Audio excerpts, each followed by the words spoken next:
Okay, it's firing up now. There Is you it go. though? It is. I just want to go over to public mobile and spend because I just don't use Spend data no. anymore. Yeah, Yeah. since I'm at home, I just don't. So there's no point with me trying to get like the big 20 gig plans. It's so funny that Freedom Mobile, they went from the free iPhone 11, $0 essentially, and a $60 a month plan to an iPhone 11 that's a couple $100 plus $70 plan for their Black Friday deal. It actually made it so much worse for Black Friday. It's like, why would you do that? Like, why No, it's would still you $0, do that? dude. It's still zero. It's just on a 70 month. It's absolute zero still. Oh, is it? Okay, so there might have They been just like have the the lower monthly plan. plan, 70 They bucks. just knocked it up $10. The Still real ridiculous. deal is the LG Velvet 5G for $0 with $550 a month plans, or the Samsung. Is that on Freedom. Freedom? Yeah. Because Kudo, it's $0 right now, and it's on a $45 a month plan. Although actually no, you might need a tab. No, Not it's tab. absolute It's zero. for the Velvet 5G. It's tab medium, which is $15 a month, Yeah. $360 over the term. So it comes out to be like a $60 plan for 2 years. Yeah, and if you apparently Kudo went to, I'd actually have to look into this because when I did that, I did a similar deal. I just paid out my tab in 3 months, and then I could cancel my plan at any time. Now they've changed it so that the proration doesn't stop after the tab's paid off. So if you stop being with Kudo like 3 months into your deal, you have to pay out the discount on the phone. Yeah, Which is that's how you get you now. So you have to pay out the tab and the prorated discount that they give you. So the retail price is $900, and they give you a $540 discount, so it's $360. Yeah, you absolutely cuck yourself there. You have to pay like $450 after 3 months to get out of the Kudo plan. That's how they like lock you in. Yeah, that's how Fido wants to do it too. And I'm like, no, I'm not touching this anymore. All right, we are live after 2 minutes of riveting cell phone conversation. So we're going to be covering the U.S. election and the mess that it is. So I think we're just going to start with the initial thoughts, like we do every time. I'll start with mine, and then Hubbard's, you can go next, and then Price, you can round it out. So my initial thoughts going into the election, I thought it was probably the most important election since like JFK. I also thought that just my general knowledge of the U.S. electoral system was that each state has an election, and then those determine, like, whoever wins that election then pledges to vote for whatever party that they run for, and then they pledge their electors. So it's not the same system as Canada. In essence, it works pretty similar, but there's enough differences that like it does warrant like quite a bit of discussion. I also thought going into it was just going to be a complete disaster because of mail-in voting and the coronavirus pandemic. And it also seemed like no matter what, Trump was going to delegitimize it. He was already, if he was going to lose, he's going to make sure he did everything to say that it was fake or fraudulent or something. He had been starting that since the summer, really. Another thought of mine was that election fraud is super rare. Like in Western nations, it's like, yes, there's a little bit maybe here or there, but it's really like a small thing. Like we had the robocalling thing in Canada, and there's a couple things here or there that you hear about, but it's really not a big deal. And then I also figured that it was probably going to be a Biden win, but a close one, just because Trump handled COVID so badly. And there was also the riots over the summer that I think upset quite a few people.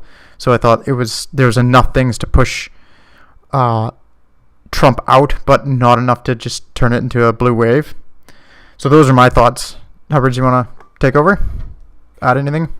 The only thing I would add, it was that going into this election, like Biden would be a one-term president no matter what. So regardless of the outcome of the election, if he won by a landslide or if he squeaked in like he's a one-term president, which is kind of weird. As far as I know, that's not really been the expectation of hardly any presidents in recent memory.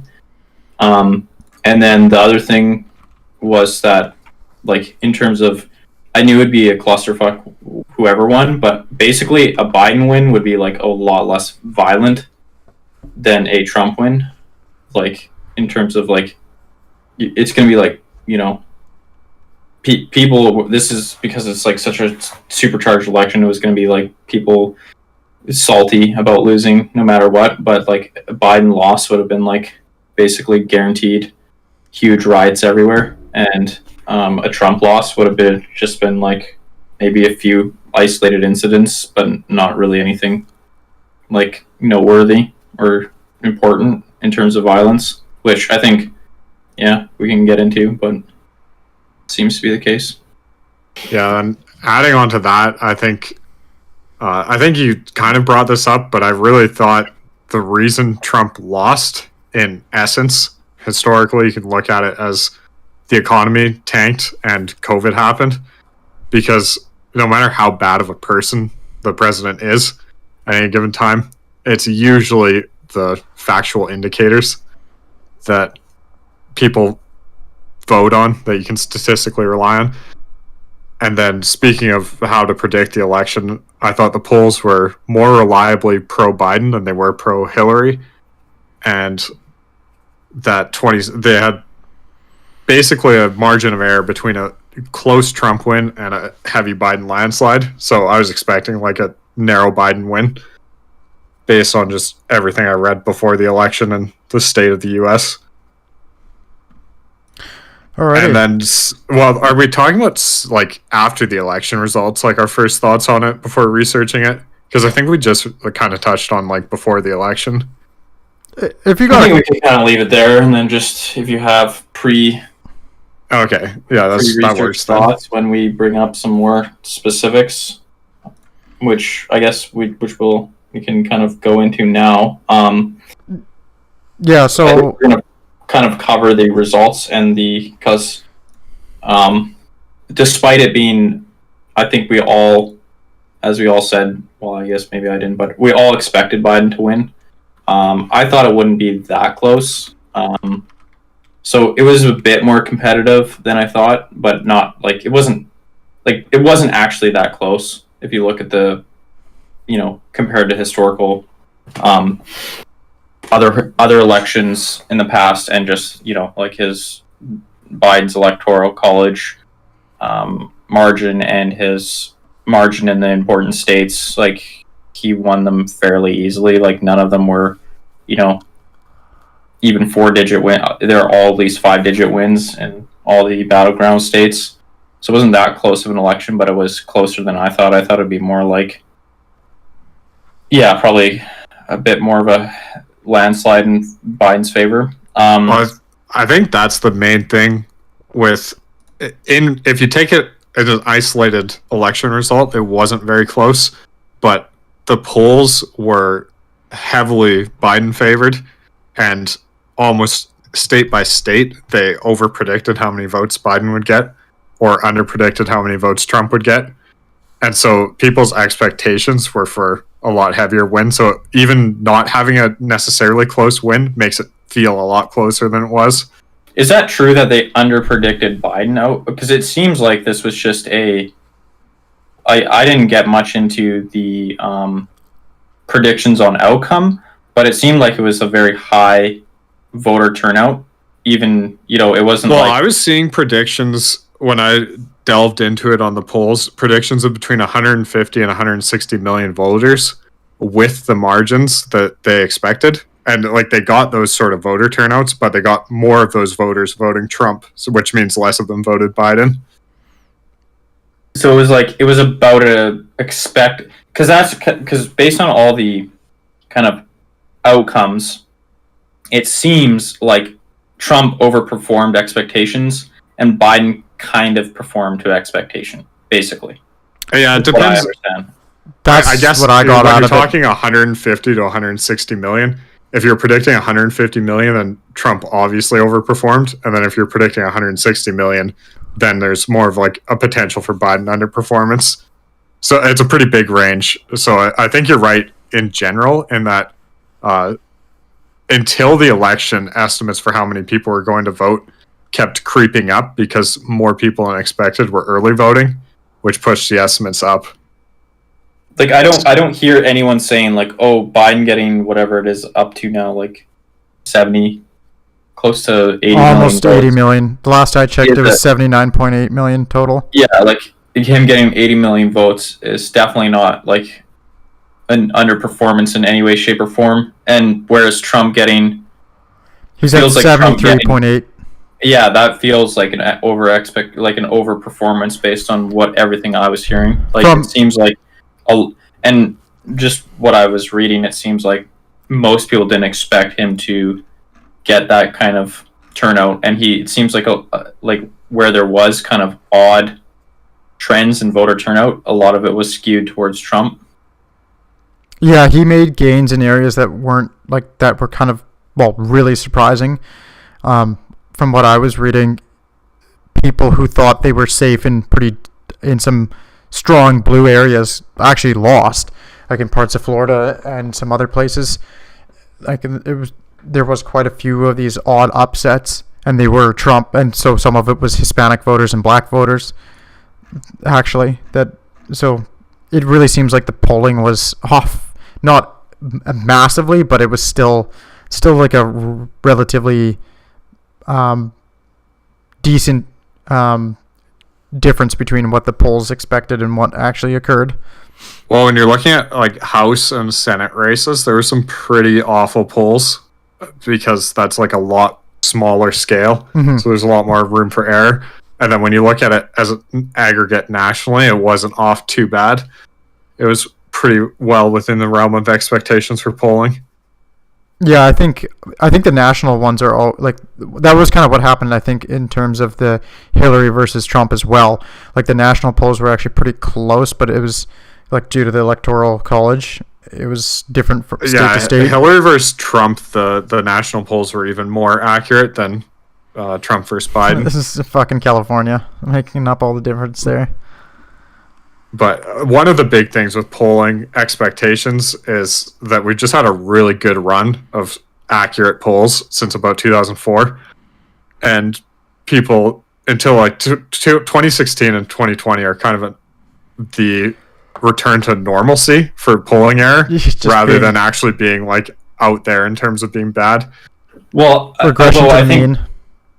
think you'd expect polling to get better as we're able to collect a lot more data. So I think it is kind of odd that we are moving backwards in terms of poll accuracy at a time like this, when you would think that like our computing power, our information gathering, our model building, our all that stuff is just so much more sophisticated than, like even earlier in the 2000s, and compared to, say the 1980s, it just is not even the same fucking world anymore. It's not the same world technologically, but for a lot of pollsters, it's the same world because a lot of polls still rely on telephone calls to landlines. That's true, but the model building is definitely more sophisticated. The statistical analysis is more sophisticated. The contextual information is more sophisticated, for sure. Like I don't think there's a possible dispute about that. And you see other, say, realms of predictive analysis have gotten a lot better. Behavioral analysis and advertising and all those things that are in the same region of space have gotten a lot better. And then polling for elections is somehow worse. That just, I think that's probably maybe why there's some counterintuitive, or some people that expect polls to do more than they do right now, because it's just in other realms of our lives we've seen predictive analysis get better. So that's fair. It might be it might be like a public expectation thing where the public is just expecting more than is really deliverable by the polling agencies. And it's hard to say why politics doesn't follow other areas, but there might be a very valid reason that they're unable to, use those technological advances or methodological advances to actually do anything better with it. I found a big article, and it listed there 4 big concerns about political polling. And the first one was partisan non-response, which is basically the idea that Republicans don't care as much about polling as Democrats do, so they're underrepresented. And the potential fix for that a lot of pollsters used after 2016 was just giving more weight to Republican responses, which led to a quite an accurate 2018 polling record. But then it was thrown off kilter again in 2020. And the second one, which is like more of a pop culture phenomena, is shy Trump voters, like people that are too awkward to say they vote for Trump, or too, like, they don't want to say they vote for Trump because they don't want to be associated with Trump, whatever reason. And that's been investigated because it's quite a compelling argument from a personal standpoint, and there hasn't been any evidence found to support it, but it still exists as a possibility. The turnout error is specifically politics based. So the idea being that while they're polling Democrats and Republicans and they're getting a pretty accurate representation of how they think, they're underestimating how many Republicans will actually go to the polls and vote, which is certainly possible. And that's one of the ones you were touching on earlier. And then the last one is the pandemic just screwing everything up, and maybe 2020 is just anomalous. Well, I would say there's definitely quite a bit of anomaly here in 2020, just because I think it's a non-standard year given the candidates and given the pandemic effect applies to the idea that the Democrats, like, if a poll overpredicted Democrat outcome, one of the strong arguments they would go with is that the pandemic presented more difficulties to voting as a Democrat than voting as a Republican, because the Democrats were trying to vote by mail and Republicans were doing the same thing they've always done. Yeah, it could be just more of them screwing up their mail-in ballots. I don't know. In that sense, mail-in ballots actually improved amazingly in this election, because on a federal level, they didn't really do much to help mail-in ballots, but on a state-by-state level, there's a lot of focus on mail-in ballots. So rejection rates are down between 10 and 20 times. Like, it's an order of magnitude less rejections than in 2016. And was that because they actually put some serious work into fixing it? So a ballot comes in, a lot of states put work into curing mail-in ballots. So they passed legislation that allowed the state officials to actually cure ballots, which means someone screwed something up and they can go and get them to fix it, rather than just tossing out the ballot and not counting the vote. Yeah, which makes sense from a Democratic perspective, like not the party, but like. I don't know. Seems pretty suspect having your vote allowed to be counted. Yeah. Seems like. Yeah, I was gonna say it seems like fraud to me. So, do we want to cover some of like the broad strokes of the election, the overall results? Give a bit of a overview of that. I would want to more jump into the actual issues with the kind of the results and the fraud claims, because I think that's like much more important, although I don't think it'll end up being all that important. It'll be like it'll be a little bit just more for historical footnotes, but I think that because there's so much like concern and bluster over it, it's probably worth like clarifying it, because it seems like there's so much confusion. Yeah, that's something that I want to address, just for those who are wondering about it and don't want to just immediately throw it out or just ignore it. Yeah, so basically, obviously, as pretty much everyone predicted, Trump threw a temper tantrum once he lost. As part of the temper tantrum, and it was more of a calculated one. I mean, he is an adult, so he was able to calculate it a little bit. He did all the necessary groundwork to say, mail-in ballots are, fake and fraudulent and problematic and horrible, and all Republicans who are not awful should vote in person. And despite him voting by mail. Yeah. So he set the groundwork basically for that, and then he, sowing the seeds of, doubt and discontent and stuff like that. And then so when the inevitable happened, which, obviously based on him campaigning for 8 months saying vote in person, Republicans voted in person and Democrats voted by mail predominantly. Like, that was the breakdown. And then obviously, so the counting, I mean, this is a failure on the states, I would say, for sure. Like, this is just inexcusable.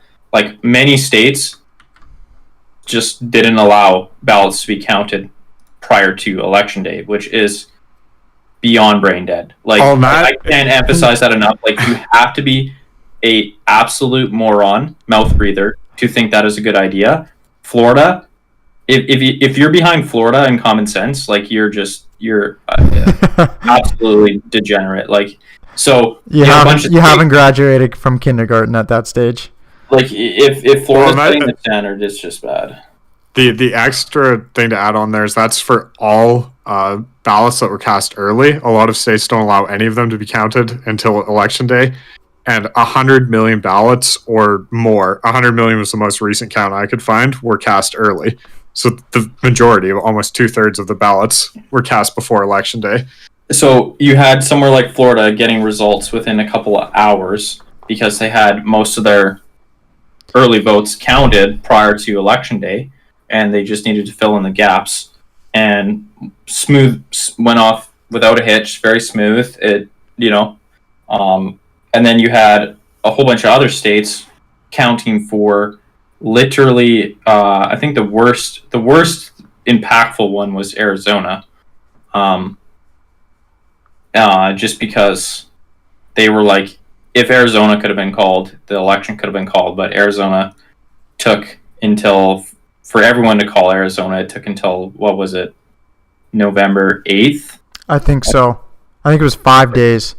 It was 5 days, something like that, for them to count their votes, which is just insanity. Like, it's just beyond awful. And so so like, why that's such a problem is it allows everything to sit there and ferment for days, and it just amps everything up. It amps up tension and anxiety, and you could really see that in a lot of the people that I followed who were it also looks pundits. Bad. Like, if you have an election, well, I mean, for Arizona, Biden was leading basically the whole time, and then he ended up winning. So that one was actually not as good as an example. Probably the best example was Georgia. I was gonna say Georgia or Pennsylvania. Both are like very similar, where Trump was leading heavily early because they were counting all the election day votes. Obviously skewed heavily Republican, as we all knew they would. And then it took them forever to tabulate all the early votes, and those skewed Democrat, and eventually Biden ended up taking them on the strength of those mail-ins. Yeah. And but it just looks terrible. It's like, you have to think of like how an average person looks at it, where Pennsylvania has like 300,000 votes in Trump's favor. You think, your average person doesn't understand that, like, this is how it breaks down, and this is how the stats, they just see, 300,000 for Trump, this is done, like, it's over. Trump crushed it, and then it, over the next couple days, it turned into a Biden win. You can't, it just, even to a person that understands it, it feels a little off. Yeah, like, exactly. It fuels the narrative that it was flipped in Biden's favor in some sort of nefarious means, and it's just, you have to count the ballots early, and it's just, there's no other reason like, just for that simple reason. It's like, that should how it should always be done. Like, I just don't see why they couldn't have seen that coming. But so and then obviously Trump capitalized on that, those seeds of, doubt and distrust, because it looks suspicious just by the way the election, and he had set it up so specifically so it looks suspicious. Yeah, he knew that, and he was ready to spam in every social media way and on TV and claiming he won. It was all fraud. The votes arriving counted after November 3rd are all fake news and don't count, shouldn't count. They should be thrown out. Launch a whole bunch of legal challenges just for optics. And I can't remember who said it. Was some New York Times writer said, this is a media campaign masquerading as a legal one, and that is true. Like I think if you look at it, it's basically two pronged, where Trump was setting them ego protection. He's like a giant narcissist, so in his own mind he had to protect his ego from inevitable defeat, or it looked like a fairly strong likelihood of defeat for him, so he had to ego protect himself and say it's all fake news.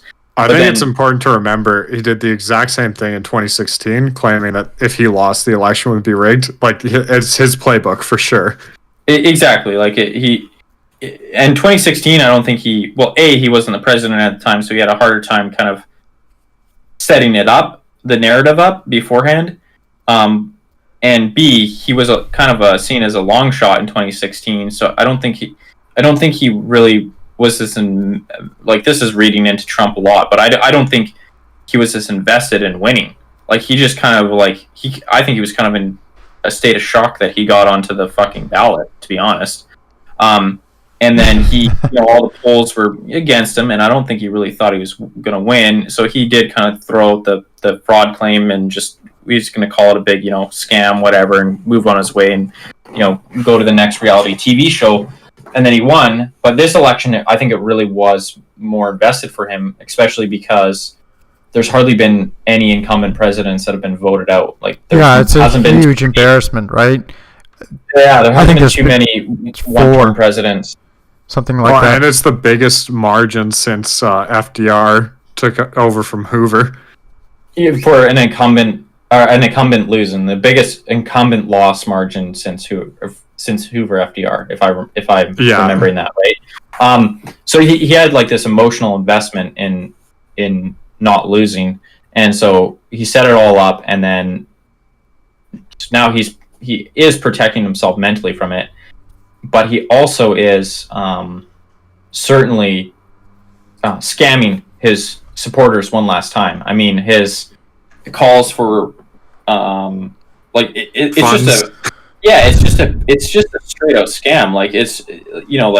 It's an obvious scam that he's running, and he's using the U.S. election for it, but it's a pretty straightforward scam. Give me money for my legal defense. Oh, by the way, 50% of that goes to retiring my campaign debt that I would otherwise have to pay, and whatever else it can go to his super PAC in the future.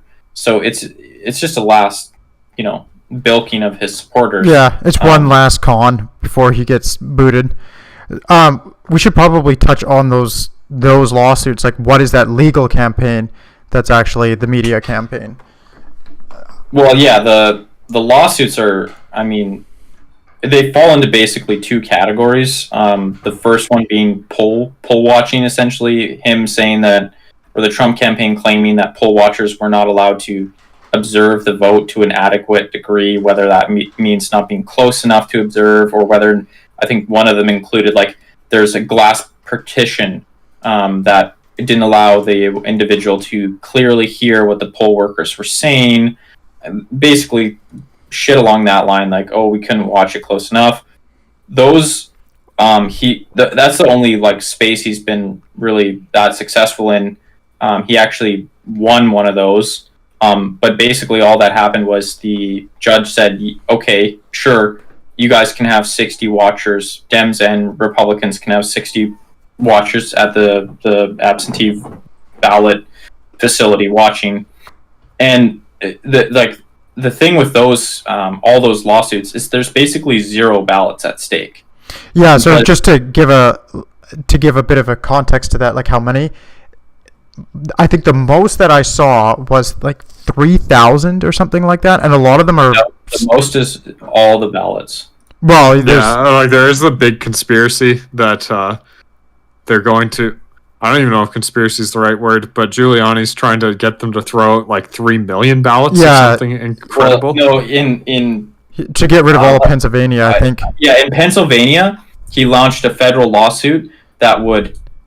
The relief sought is to declare Trump the winner. Yeah, exactly. It's just like it's just so Just that one is declare him the winner by by Yeah, because since legal they order. couldn't observe the way they wanted to, Trump should just win. Exactly. So- Because they weren't allowed to. But anyway, the other ones that are like actually more sensible. The most that I saw was like 3,000 or something like well, that. the poll watcher ones are all basically have no implication because zero ballot implications because even if he wins like he did in I think it was Pennsylvania where he won that one poll watching case, the judge is going to refuse to throw out any ballots that were implicated in not close enough watching. You can't disenfranchise voters because you claim that your guy wasn't close enough to watch them. Like that's crazy. You can't just take ballots and burn them. At best, I think the absolute most you could get out of it is a recount with more oversight, but that's it. Like you're not going to get ballots tossed because you weren't able to observe them. That's just not how it works. Yeah, So that's the- literally really the- pissing on democracy. Well, yeah, it's a really low stakes. Those are really low stakes because there's basically no ballots on the table. The other ones are basically the other avenue is fraud, saying various avenues of fraud. As far as I can tell, he's been completely unsuccessful in any fraud claims.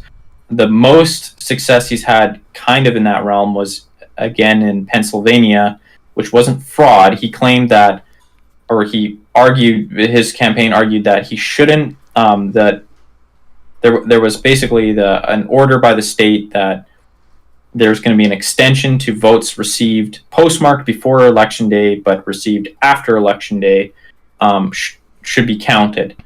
There's an extension to that period, which normally any votes not received by Election Day are not counted. So because of caution, they sequestered those ballots and didn't include them in the main ballots. And Trump actually won that, and those ballots aren't allowed to. They were required to be kept sequestered, and I actually think the ultimate result of that is they're not going to be counted. They're not going. So those ones won't be counted, but they weren't actually included inside the count already. And again, So there I are can't no find changes great source for to that, but Pennsylvania as far as vote I can count. tell, it was a few thousand ballots at most. Yeah, it was and like- they weren't. As far as I can tell, you're right. They weren't included in the total. So there's already no impact to the election result. Like it would be like there would be a docking of whatever, how many thousand or how many hundred Well, votes even if from. there were, Pennsylvania is 80K in Biden's Yeah, favor. exactly. So it's a moot point. But so the lawsuits basically have no hope of succeeding. Essentially, And most of them, the thing that I noticed because I did a pretty deep dive into a lot of them, they're so frivolous and silly that a lot of the judges has just thrown them out. They wouldn't even look at them. They're like, you provide no evidence. It's all hearsay and conjecture. This is garbage. Stop wasting my time. And there's some great quotes from judges. My favorite was, there was a Judge Diamond in East Philly. This was one of the poll watcher claims, and the judge asks the Trump lawyer, are there any representatives of the Trump campaign in there? And he's like, there are a non-zero amount of people, or there is a non-zero amount of people in that room. And then the judge gets really upset and says, are there representatives of the Trump campaign in that room? Yes or no? Pretty much, and stating like, as a bar member, saying like, if you lie to me, I'm going to take you're going to wind up disbarred. And then he says yes. So they were alleging initially that there were no counters, but then they had to admit full on that there actually were counters. So even some of these lawsuits are just blatant Like, they're just blatantly wrong. Even in that lawsuit, they never alleged there weren't counters because they're not going to lie. But Trump or whoever's doing the PR would go on Twitter and say there were no counters. Yeah, sorry, and that's the same thing they've done with all the fraud claims I've seen. Is that I don't think lawyers have actually been alleging fraud in court. But no, they Trump haven't. and his media managers have been on Twitter alleging fraud at left, right, and center. But there are little to no fraud lawsuits. Yeah, exactly. There was one in Nevada where that Jill Stoke claimed that someone voted on her behalf and stole her ballot. She failed to identify the person. They told her that she could identify the person who stole it and vote provisionally and have her original vote invalidated and her vote counted, but she would have to name who stole the ballot. She didn't do that because it's probably a relative. Didn't want them in trouble, so they told her if they don't identify who stole it, then she can't double vote because that's a crime. Yeah. So they told her basically you can go ahead and complete the fraud claim, or you can commit fraud yourself. Not advised. So that's the only one that I've actually seen that was like any sort of real fraud alleged. It's one person about just essentially somebody random stealing the vote. It's the whole thing I garnered from the lawsuits is that they are extraordinarily silly and frivolous, and they are truly designed to just drive the narrative. Like they're just there so Trump can say, we're gonna win this in the courts. Like, we're in the courts right now fighting for your right to have me as president. It's very clear. Like, the second you look at the lawsuits that. Okay, I think that's true. So the next thing we should touch on, I think, is so if he doesn't win any of his lawsuits to overturn the election, people have also been the next thing that it looks like Trump is ramping up to do, and people are worried about, is he's going to basically go to state legislatures in key states. The two mentioned consistently are Michigan and Pennsylvania, and going to basically it's very convoluted, but normally, as far as I can tell, in every state, the individual who wins the most votes then has their pre-chosen electors appointed as the state electors for that state. So basically, prior to election, each party chooses their electors who are loyal to the party, and they're confident that these electors will vote for their candidate if they're appointed, and whoever wins the state gets those electors appointed as that group versus the other group. So the Republican slate versus the Democrat slate, but there is some convoluted mechanisms where if the state is not confident that the election declared a clear winner, they can appoint the slate of electors they so choose or they so want to. So what the thinking is that Trump could convince, say, Michigan's Republican, because the state legislations in Michigan and Pennsylvania are Republican. He could go in, convince them to declare that the election was not clear on who won in those states, and to then send over the electors, the Republican electors, rather than Democrats, despite the popular vote being in the Democrat favor. As far as I can tell, that's also pretty much a non-starter for both legal reasons and political ones. But I don't know if either of you, wants to elaborate further on that. For what I read, it just seems like there really is nothing he can do there. Like, I just don't see. I don't know exactly like the intricacies of the law, but it just seems extraordinarily unlikely that any sane government would say, okay, yeah, sure, we're going to do that. Like, we're going to take the entire result of our state and throw it in the trash and like rule by fiat. I just cannot see. Well, it seems like why I say it's politically invalid route is because the state legislatures have already basically said as much, that they're going to go with the will of the people.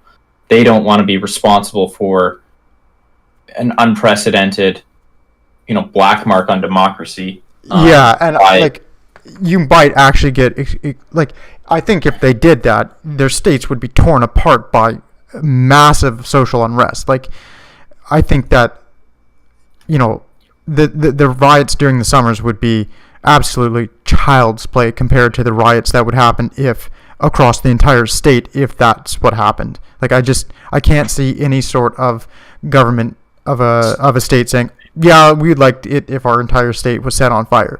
So I can't see it. You also have to realize, like, he needs that to happen in 3 states. Yeah, exactly. Yeah. You need at least 3.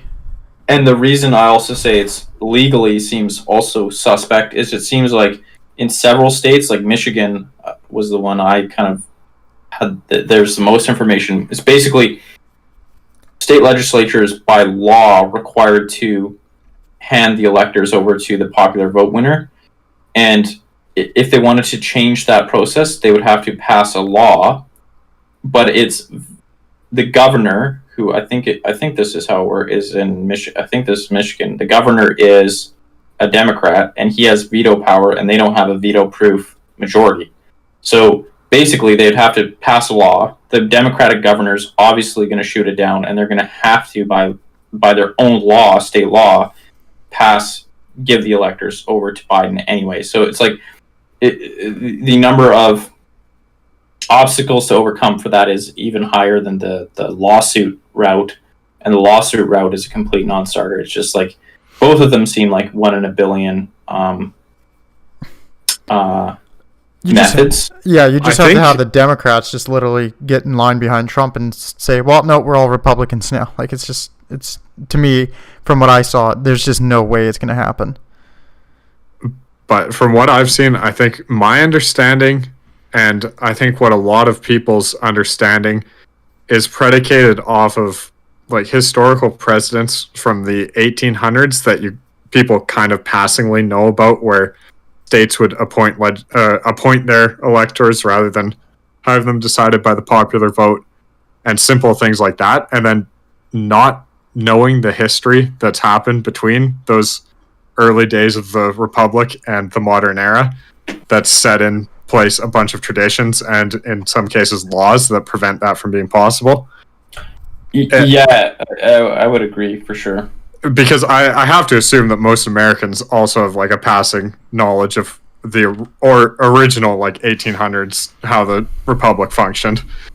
And then even if that were the case, there's interesting legal opinions that it could basically go to the point of, if somehow through an absolute miracle Trump gets the state legislatures to appoint electoral college members and wins, or gets faithless electors and wins the electoral majority, those still have to be effectively ratified by the House, and the House can just choose not to do that, in which case he'll have to resign January 20th, or he's automatically resigned January 20th as acting president, and if there's no new president decided by then, it just becomes the Speaker of the House. So in like the 1 in a billion or less odds that it happens, the next president of the United States would actually be Nancy Pelosi rather than Donald Trump. Or whatever speaker is elected, yeah. Yeah. Which is even, that's the funniest thing I've seen on this topic. And yes, the Speaker of the House that they elect could theoretically be anybody. It's just convention that it's a member of Congress and always has been. Including, it could be Joe Biden. Exactly. If they think Trump's going to go through with this and win somehow on his attempt, then they could put Joe Biden as Speaker of the House and have him become president that way, which would certainly have the support of the majority of the American population. Yeah, so I think that covers it well. Like, there's just, Biden is going to be sworn in as president, and Trump is a one-term president. It's just I don't. Hey, one term so far. Yeah, so Don't far he forget might run. 2024. Exactly. One term, he might just have a little bit of a break. It's just a break. He's gotta relax. He's got to play get his golf more game back up. You Yeah, know, he was yeah. losing. His losing edge. handicap jumped up a bit, so he's got to fix that. And then once he fixes that, he's gonna get back to fixing the Western world. So, do we want to kind of move on to just like the general implications, social implications, that section, or do you guys have anything else you wanted to cover off? Results wise, lawsuits wise.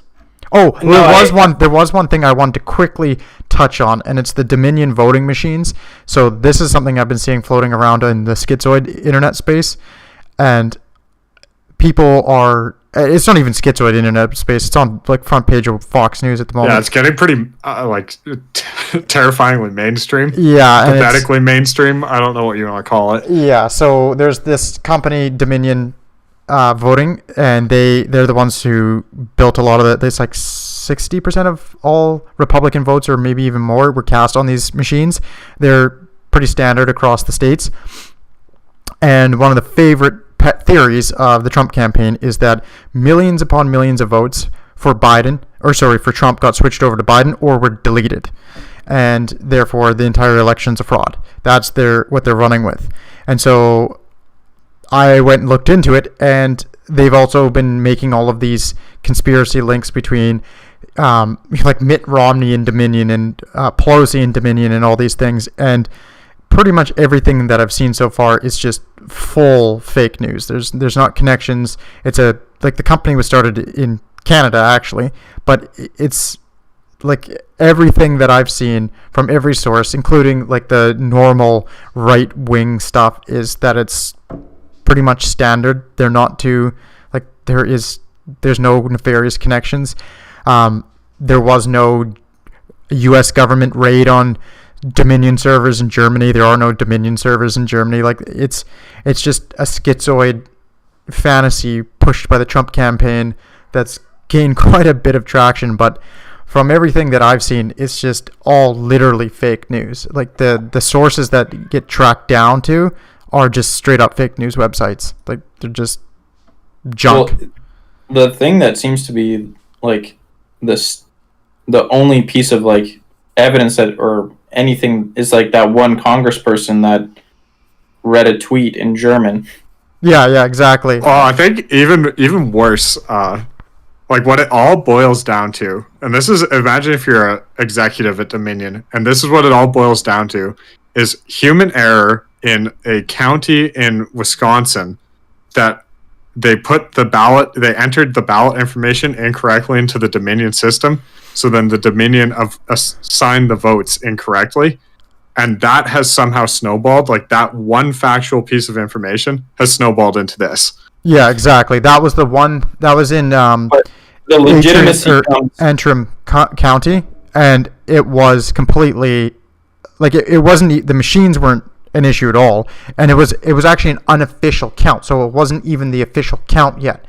So yeah, and it got caught by like the proofreading exactly. process. So it wasn't even. It never even made it into the actual official vote counts. So there was no real error other than in the pre-screening. It was caught in the screening process to catch errors, and for some reason that has stuck as like proof that it is the Dominion machines are switching votes and stuff like that. It's really quite absurd. Well, and then I think that idiot congressperson gave it legitimacy by someone, a government elected person, talking about it basically gave it further. Yeah, right. That's the strangest thing I've seen regarding these like allegations of election fraud is, and I mean, it even goes to Trump. Like, Trump tweets some weird stuff, but like this is the first time I can remember where it's stuff that's like demonstrably, absolutely, and completely fake, and there's no reason to believe it. And even if you're just a layperson, let alone someone with any sort of access to information in the world like Trump, and there's a ton of Republicans in high positions that are doing the same thing. Like, well, maybe a ton's an overestimation. There's scores of House and Senate members that are just propagating these absolutely fake narratives with no backing or basis in reality. And obviously people trust them because they're members of government. Well, I think to me, maybe we can get into this later on, but like, I think it really just shows like the pandering to Trump's craziness, and the Republicans absolutely scared shitless of him taking the base with him, or a big chunk of the base, and they just want to placate it until he's gone.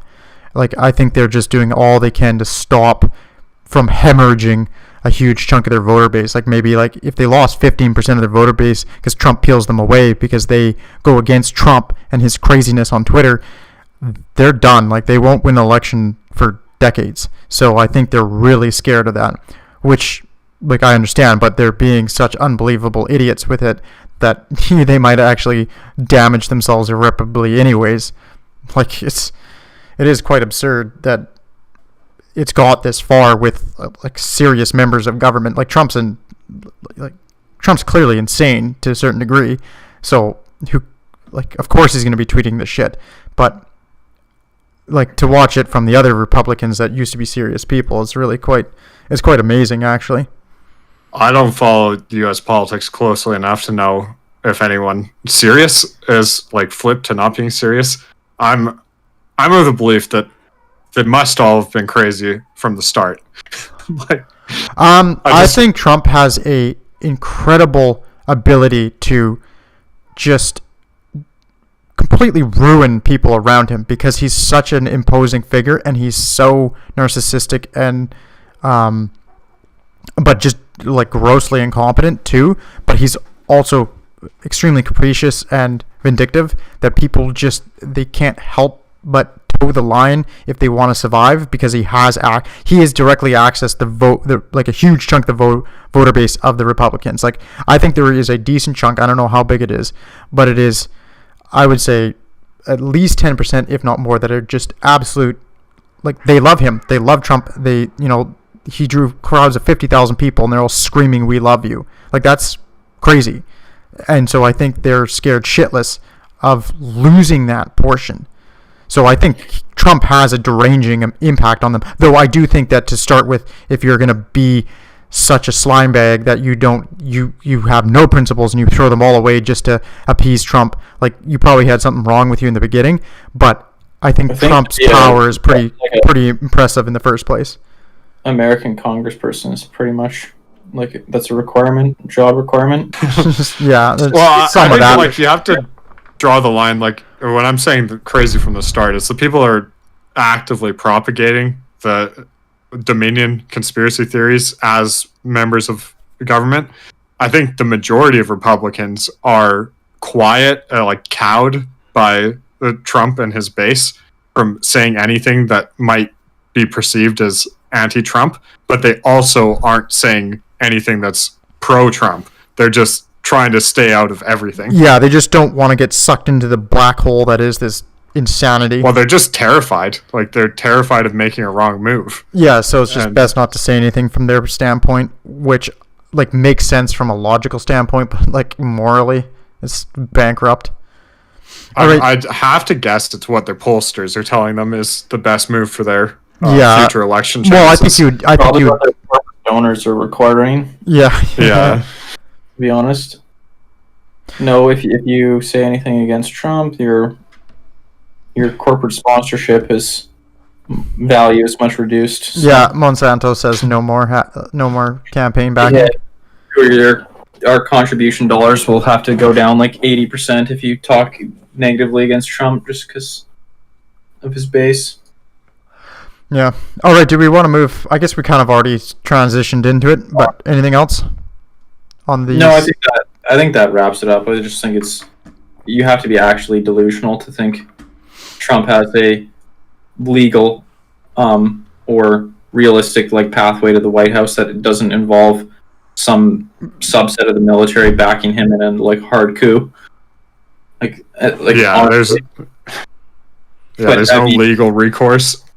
That's at that point, like, the election results don't actually matter. Like, if then it's AWOL, like, that's the end of a democracy, and not really like anything you can do about that election or not.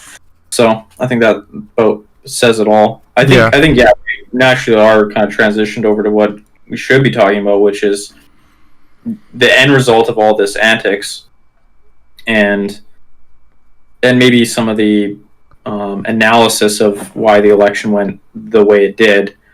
In terms of like the end result of all this antics, I just think it's bad for America. Like, objectively, I don't think you can make an argument that the norm's being broken.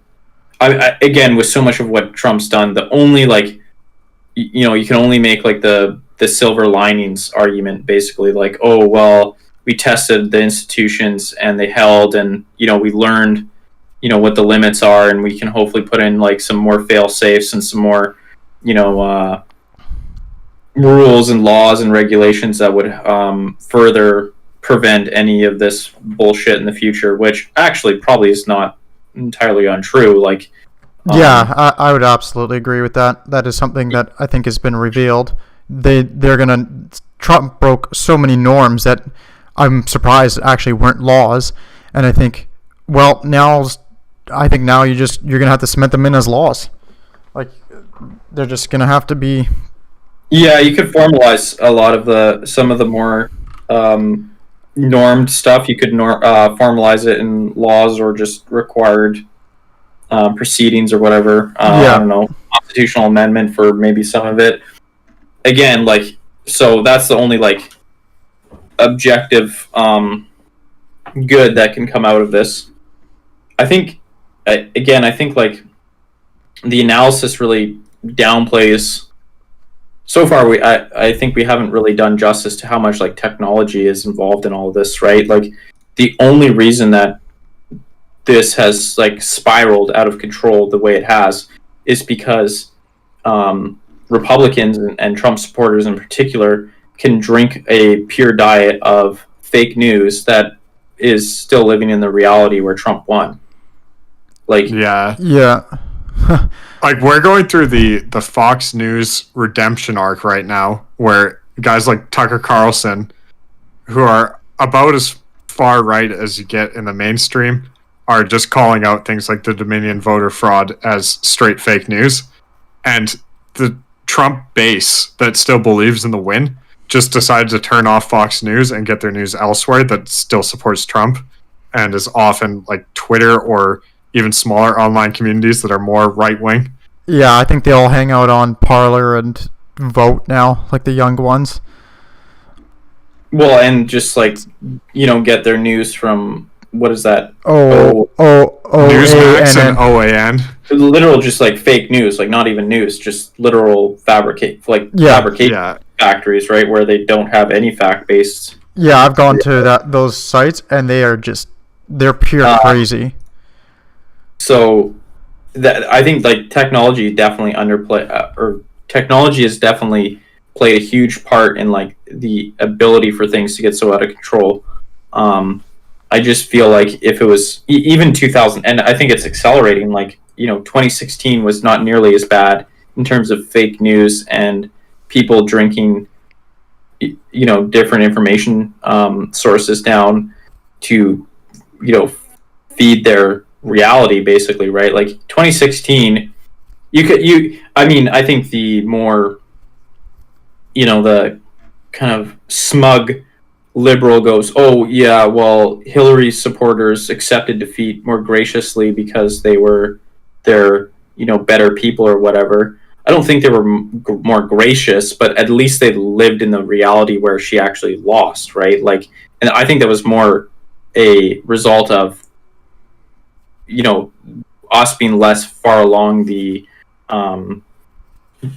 fake news, disinformation and information siloing cycle than we are now. Like, that pretty much, that's it. Like, also, though, she didn't lay the groundwork before the election that the election was going to be fake and the results couldn't be trusted, and it was only afterwards that she called Trump not a legitimate president.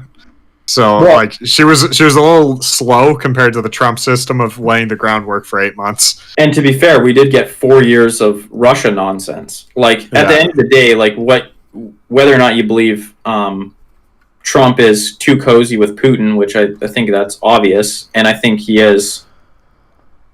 Whatever. Russia didn't win the 2016 election. No, That's clear. actually, Like it's just and Trump's collusion with Russia didn't win the 2016 election. Hillary lost it by being a fucking unlikable, it's a lizard person. Yeah, I was gonna say a lizard.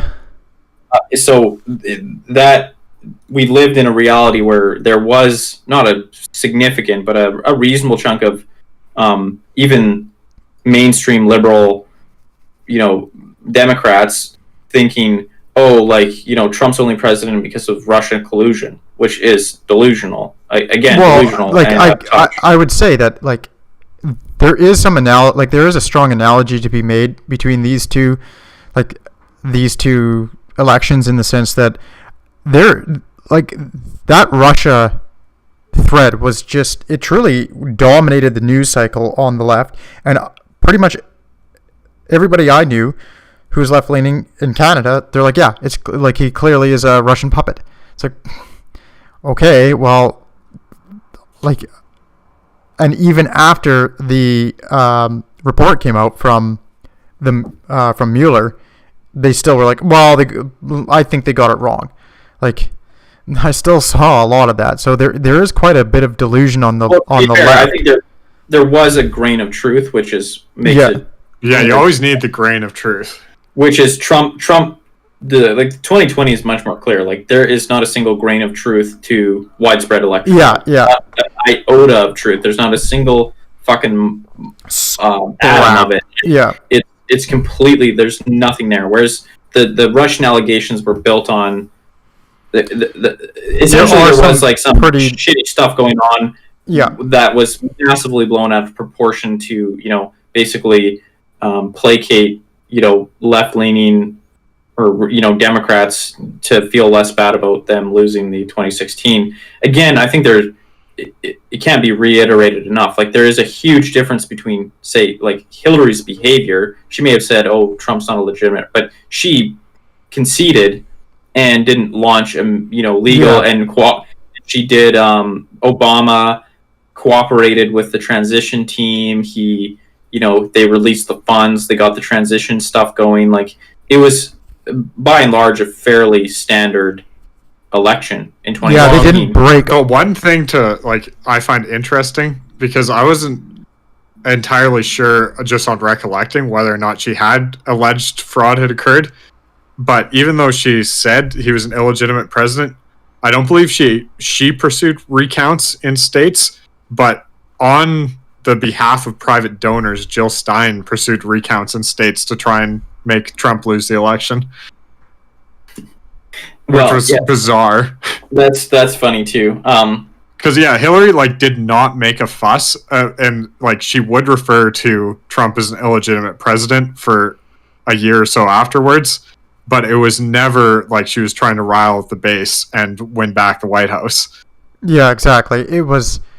There are some analogies between the two elections, obviously, but it's still the difference is night and day, and it's not even it's just they're not even close in other respects.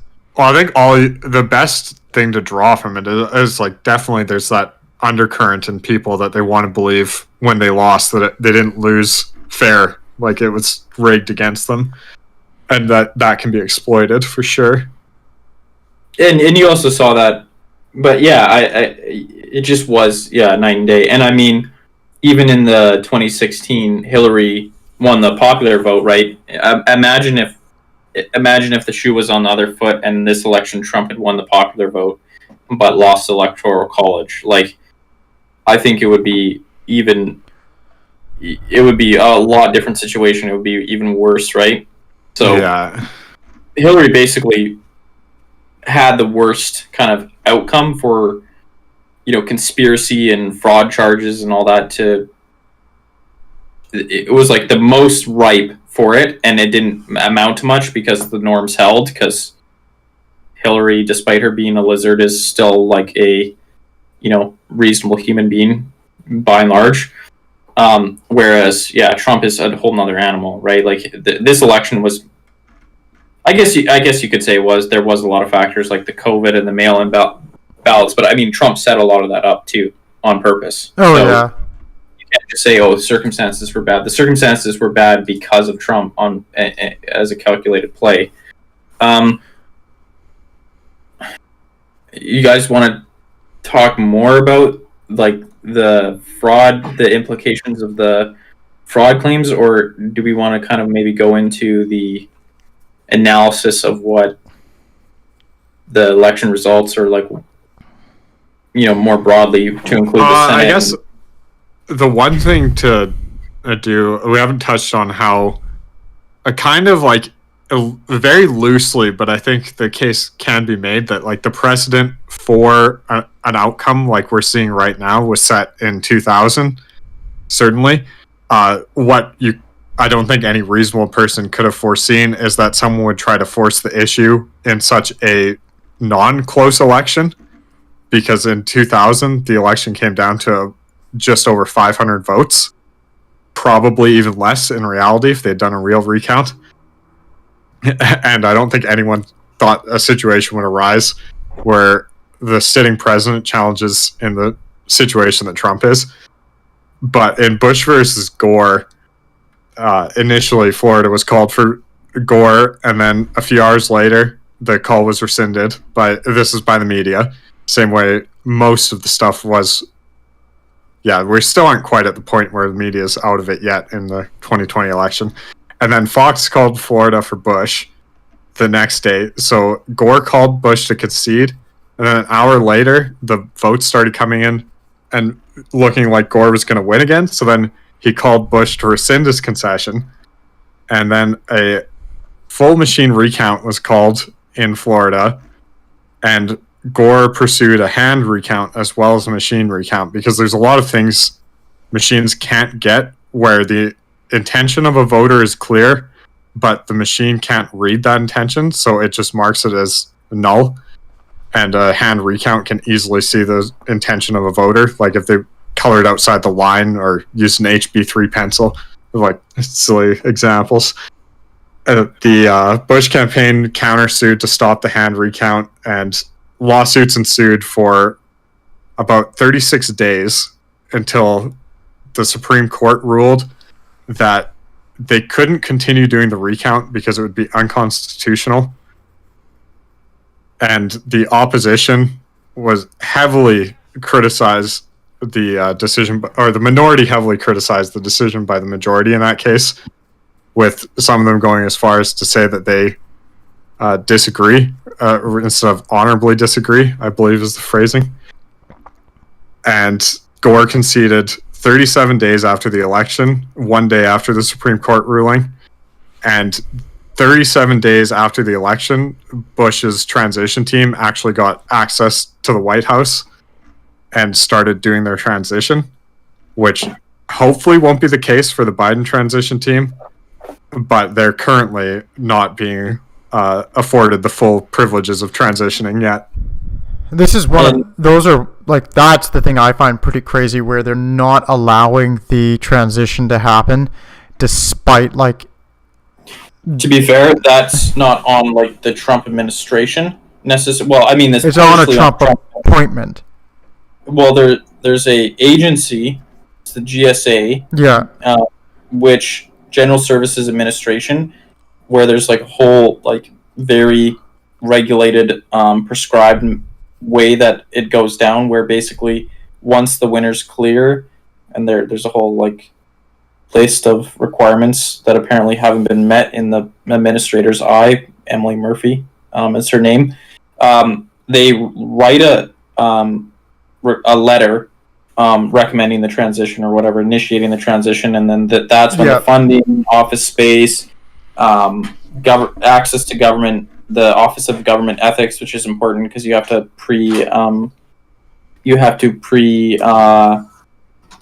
it allows you to start like getting the ethical approvals and releases all the funds, all the equipment, personnel. In this election, I don't know if this has always been the case, but the memorandum of understanding that I took a short look at basically means that as soon as they acknowledge that there is a clear winner, all of these things come into effect. And yeah, as you're saying, that's the problem, is that they haven't acknowledged that there's a clear winner of the election yet. Yeah, but I think that will make it, like, that will occur once everything's certified, and then those are, like, I don't remember exactly how it, but once that deadline for all certification, I think then it's all a clear winner is evident. So I'm guessing I think that's December 14th that comes in. No. I think it's December 6th. That's the safe harbor date, which is different than the certification deadline. So each state has a certification deadline. Yeah. That basically says, by their own state rules, that they have to certify the election by. And then there's a safe harbor deadline, which is the hard deadline that Congress at a federal level says you can't go past. So if the states, whatever they're doing, like, because the states have their own internal guidelines or whatever, those are like on them. That's incumbent on themselves. If they go past their own guidelines, it can go to the legislature, which is when the Trump strategy of getting the legislature to appoint would come into play. But regardless of that, if it goes past the safe harbor deadline, if the state squabbling within itself can't figure it out by the safe harbor deadline, then at a federal level, the Congress says, no, sorry, we're going to do it for you. Oh, okay. So then it would be how many days after that? But there are a number of states where the safe harbor deadline is their state certification date. Yeah, most of the battleground states, though, are much earlier. So yeah, so that's what I thought. Like the 14th is the absolute latest date, and so I thought I think Price is right that it's earlier than that. The safe harbor deadline is 6 days before the vote, and the vote is on the 14th, I believe. It's like the 7th or 8th is the safe harbor. I think it's the 8th because that's what it is. It seems like the 8th is the last day for some states. Okay, yeah, so that's what it is. Like the vote's on the 14th, so it would be the 8th for the safe harbor date. So I think you would get. My understanding was like by the absolute latest would be then the 8th, the safe harbor date, where pretty much because all of the states have their deadlines by that date. So that's like. I think that's latest it can be. Yeah, so that's the latest it can get stretched out. So by that date, everything will be certified, permitting no like debacle, and then like so that date is when it'll essentially be that Trump has officially been. Well, I'm pretty there's sure no barring we can barring some sort of very odd event. Basically, that's when I think the mainstream kind of Republicans and everything will like basically admit Trump's toast. Yeah, exactly. Yeah. So that's where I think then it all like the actual transition is going to have to start occurring, and there's no longer any sort of like the screwing around of the Trump campaign comes to an end. Like they'll keep doing it, but it will not. The Trump administration can screw around forever, but like I think basically the mainstream Republican Party feels safe to kind of play around until the 8th. Yeah. Because there's nothing. All the states aren't certified. You know, they can kind of skate around the issue until the 8th. On the 8th, it's going to be a lot harder if everything's certified correctly, because then it's going to be like, oh, you're still denying it. Because then at that point you're like basically questioning the whole American election process. Yeah, exactly. Then it's like you're gonna throw it out. Has much heavier weight once everything's certified. Yeah. So. Well, what else do you guys feel like do you want to talk about the results of these? I just want to finish on this like transition phase. Like my intuition, just based on reading both of like about the Bush Gore and about the current situation, is that it's extremely suboptimal, and that what should be happening right now and what happened in Bush Gore is that you have two transition teams that are working night and day trying to figure out everything as though they're doing a transition, but without the resources of a proper transition, because even like the incumbent needs a transition team, although I doubt Trump's has to be to the same sort of extent as Gore's was, because Gore was obviously neither of them were the incumbent. And that this is the sort of thing that logically would make sense to rule on to get an earlier way of knowing who won the election so that they can have more time to transition. Well, there's no pressing matters right now, so thankfully. Yeah, well, exactly. And I mean, it's probably a very small percentage of what allowed 9/11 to happen. But, you know, there are people that bring up that, 9/11 happened after the worst transition in recent memory by offices. They say there's a report on how bad the transition was and just like petty stuff. One of the things is they took the W keys off all the keyboards in the White House. It's like the random stuff like that, just to sabotage the incoming people and annoy them for no reason. That is just absolutely they pathetic. just wanted an excuse so that they could get new keyboards. They're just they're just getting the public. They just justifying public spending to get new keyboards. They don't want them to have old keyboards.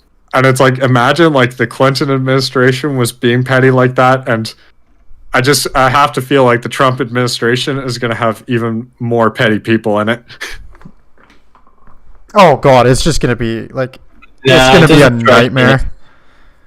The other thing is that under COVID conditions, like who knows how a transition's even going to look. So you have probably the most difficult transition done in American history, and it's being delayed. Yeah. So yeah, that is very troubling, I guess. I don't think there's really much that can be done in the sense like Biden will become president. The transition will be scuffed as all hell because and I just think that's one thing that might have a lasting impact from this. What's currently going on is that it hopefully makes people realize how bad it is to have the potential for a delayed transition. Yeah, I think they're going to have to put in some rules and like take some of those norms and codify them and make infractions of them be criminal. So then if you want to fuck up the transition and you start playing games like the Trump administration is, then you actually face jail time. So then it really just discourages that type of behavior. So long as you do it well, I don't think it would be a complete mess. But like to me, it really just seems like a lot of the functioning of the government is dependent on norms and not rules, and that's actually turns out to be a big problem in situations when you have somebody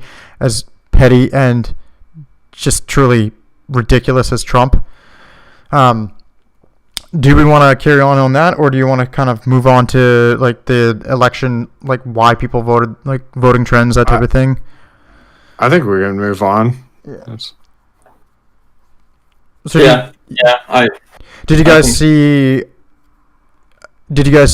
do any sort of research and reading into like why Trump actually gained what he did and why he was doing as well as he did and why people voted Biden or against Trump or that type of thing? Not particularly. I found no good data. Exactly. When I looked for it, basically, from what I could understand, is exit polling is usually where you go to for early indicators on these sort of things after an election. But in this election, there are 100 million early votes that don't get exit polled. They do get polled. They don't get exit polled, but they do make up the polling. Like they do canvass people and get their data. Like that's how the reporting on CNN went. They do try, but how good the data actually is. Yeah, but like with the failure of relative failure, at least underrepresentation of Republicans across the board in political polling this year, it just makes it hard to trust regular polling. And then exit polling, where you usually get people who voted, was terrible this year and heavily skewed towards Republicans. Yeah, because if you're talking 100 million, that means more than half of all votes were cast. Yeah, not mail-in, early. Earlier absentee or whatever. Yeah, so I think it was, from what I saw, is the guess. Some states don't differentiate when they report on early ballots whether they're mail-in or not.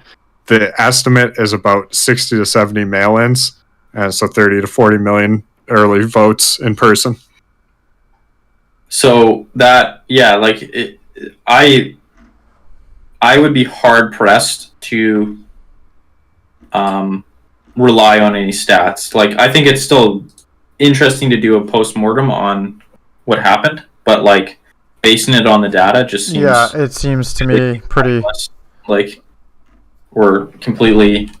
Well, the one I see being thrown about everywhere is that Trump picked up minorities and particularly Latinos, but also blacks as well. I guess minorities, and then they go into which minorities he picked up on. But from what I could see, that was backed up with exit polling, and as we were saying, if the majority of Democrat voters weren't exit polled, then it makes sense that he's going to pick up in these minorities when most of the people that were voting in general were Republicans. Yeah, exactly, and I guess maybe you could try to correct for, like, you could take like the states. I don't know. You could do. They will get voter rolls, like, and that will allow them to correct, I think, how you're thinking, which is the states at the end of all their counting in probably January or February, I think, they will release a list of everyone on their voter registry and whether or not they voted. You don't know who they voted for. And so using that, you can kind of run it against your exit polls and your demographics that you expect voted by mail and try to, like, suss it out. I think that's how it'll work. Yeah, that is what I was going to say. Like, and again, even that is probably going to be less reliable than a normal year. Probably significantly less reliable than a normal year. But I mean, compared to like what we have now, at least it would be maybe somewhat informative. Like, yeah, because they should be able to control for some of the effects of the weirdness. Yeah, so you might get reasonable. Stats that actually are somewhat informative. Like right now, I don't see it. I really don't.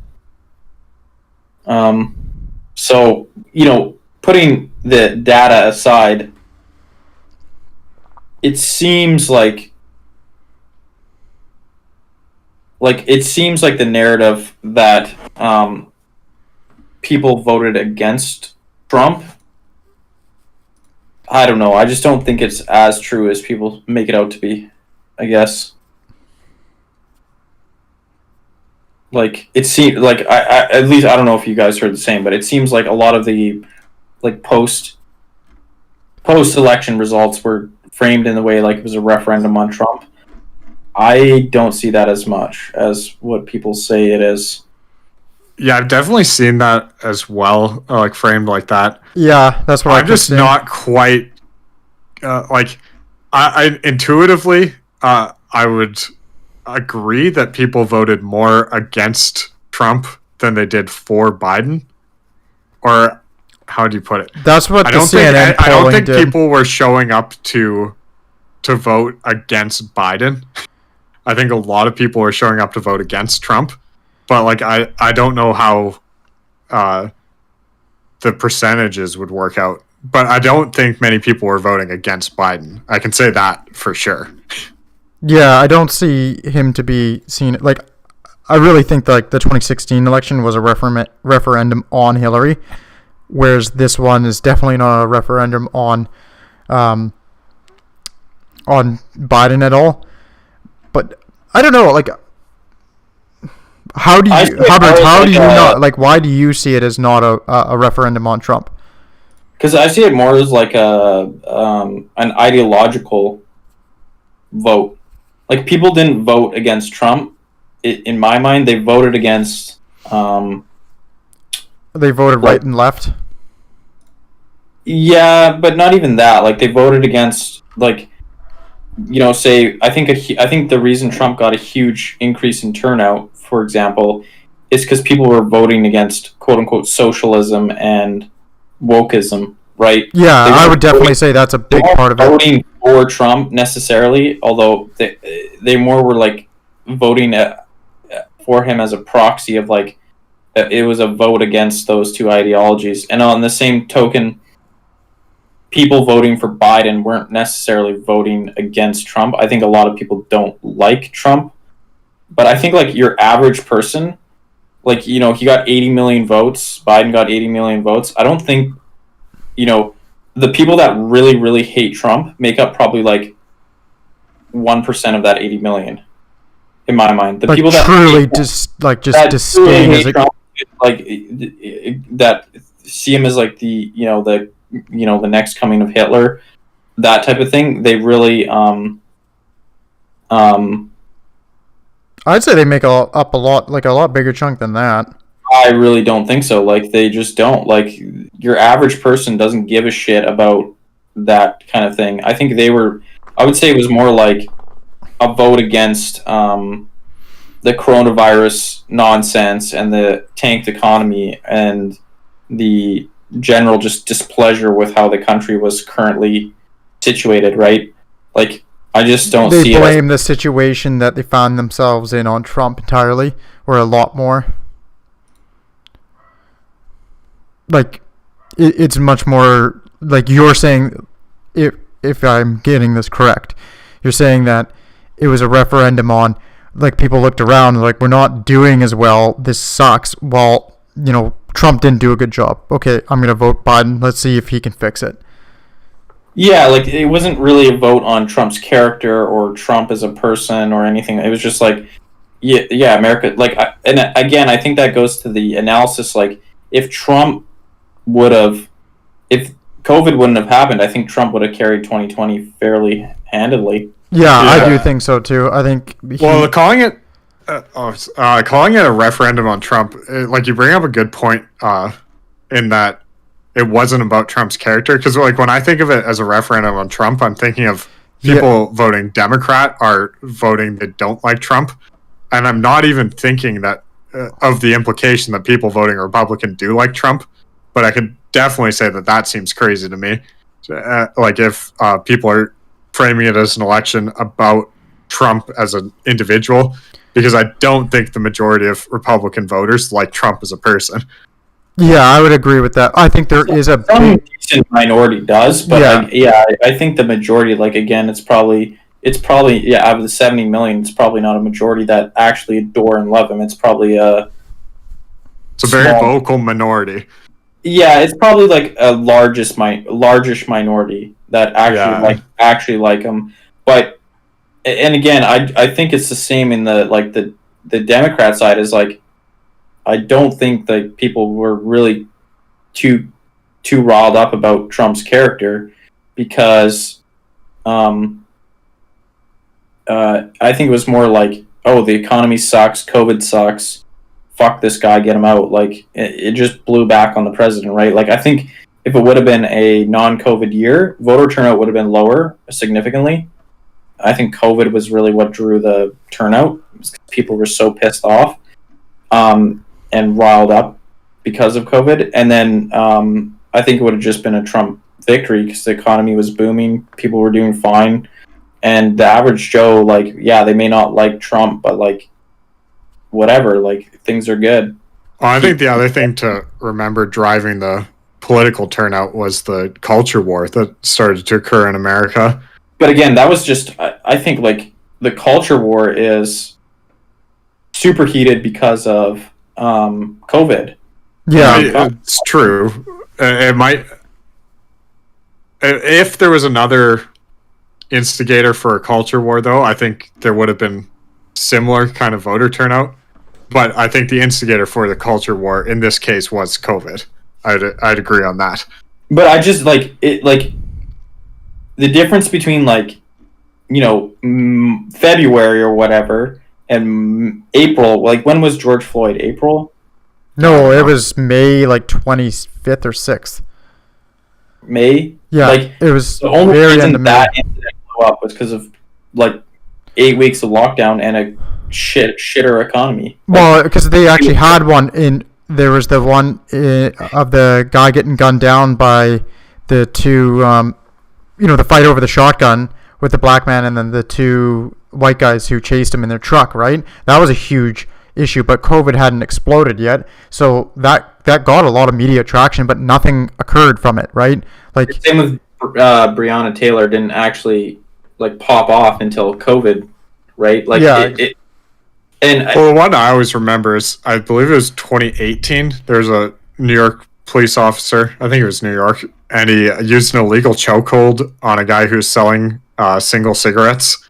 And and the guy was, I can't breathe, and then he choked him out and killed him with an illegal move, like in broad daylight, like very similar situation. Didn't take 9 minutes or whatever. And that one gained a little bit of traction, like I heard about it, but definitely didn't ignite. As an aside, that one actually, he didn't die because of the chokehold. I think it was actually the guy kneeling on him later. That really? was also misreported. Yeah, Okay. People were saying the chokehold was what killed him, and I think I'd have to double check that one, but I heard because this all came out. This got Well, I mean, it's very possible, but retracked. It's like the George Floyd stuff. People don't care about the reality; they care about what they heard. Yeah, and I'd say you're right in the sense the optics of that one were probably just as bad, if not worse, than the George Floyd one. Yeah, but yeah, and the COVID was the perfect kindling for the bonfire. And I think the election was more like, yeah, you could relate it to the culture war, where it's more like it was more of like a team vote. It wasn't really like, I just don't think I think Trump only just added kind of like, he amped everything up, but it wasn't like people weren't really voting on him per se. Not on his actual personality and person. I think there is kind of like one. Man, even knowing Trump policy is a difficult thing. Like, yeah, or lack thereof. Yeah, because I think the main thing about Trump is the lack of things he's implemented, and the fact he never even had a full roster of employees. Like, they never got all of their positions filled in the White House, and now they're leaving. They'll never get all of their positions filled. Well, at least they can't switch all the keyboards out because they won't have enough people in there to do it.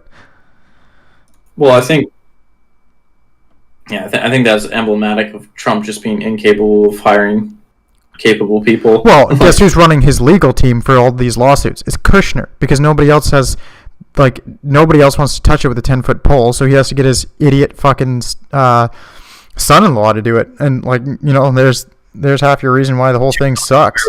Legal. What's that? 2 non-lawyers. The other guy that I can't remember his name. The other guy in charge of the legal team is Giuliani. No, it's a different guy. That was team. I thought Giuliani was a lawyer. Yeah, he is. Giuliani is a lawyer, although apparently he's going to be litigating going in court apparently for the first time in 20 plus years because other lawyers won't touch it. He's just going to get killed. It's going to be so funny. So start leaking hair dye again. Yeah, I don't know. I just don't see it as. Yeah, I do think there was a bit of I do think one thing that would go into the vote on Trump and his personality itself is just how he handled coronavirus and his just saying straight up it'll be done by April, and then you have a bunch of your you've actually lose some family members, and you have the president saying things like it'll be gone by April, it's fine, don't worry about it. Oh, well, the pandemic's over and you've lost a grandfather. I do think that there's going to be enough people. Well, that just is not enough of a swing. I couldn't see that being tens and tens of millions of votes, but I do think that would have a bit of an impact because that cavalier and just irresponsible attitude towards the pandemic, I think actually would have played well to some people. Some of the Republican voters are pretty happy about that. So I think your average person actually doesn't give a shit about any of that. Not that much. Again, I think the people most predisposed to hate Trump were already just hated him. Well, no, lifelong Democrats. Yeah, they wouldn't have voted for him in a million years anyways. Yeah, that's a good point. When you take a look at the swing voters, I think that's what I'm more concerned with, because the referendum every year or the issue every year that's important isn't what your diehard partisan voter cares about, because those people are going to vote Democrat I mean, we've seen it. Even if it's weekend of Bernie's, like or Biden's. If they have a half-dead candidate, they're going to vote that candidate, and if they have a terrible, baby dictator, they're going to vote that candidate. The interesting votes are the ones that could go either way. And again, I don't think those votes went Biden's way because of Trump's terrible character or lack of policy or bad policy. I think it was more like just frustration and general. Want to swap the team? Yeah, I want to swap the team out to see if the other team could actually offer them a bit more. Yeah, and I think like if you go and you look at other elections in other parts, other elections around the world, like it kind of seems like the amount of money you spent on COVID relief correlates to your election chances. Like if you just U.S. government did spend a lot more money than I feel like, at least in the Canadian media, is portrayed. It's always surprising. Like Canada per capita has currently spent the most money out of the G8 countries, but I believe the USA is third per GDP after Japan and Canada. Yes, but I think the optics and the actual on the ground impact of that spending matters. Canada didn't prop up their or didn't spend nearly as much propping up the stock market as the U.S. did. I think the optics on that looked really bad. I think a lot of people noticed. A much more like give money to everyone, just free money for everyone. Yeah, hose everybody. The US was tied to unemployment, which I do think if they'd got another stimulus check out, that probably would have helped his chances, where the stimulus check just went to everybody. Well, I think that's why Pelosi shot it down again and again and again, right? Because the Dems knew that a big dump, because it was the first stimulus check was in the spring, and I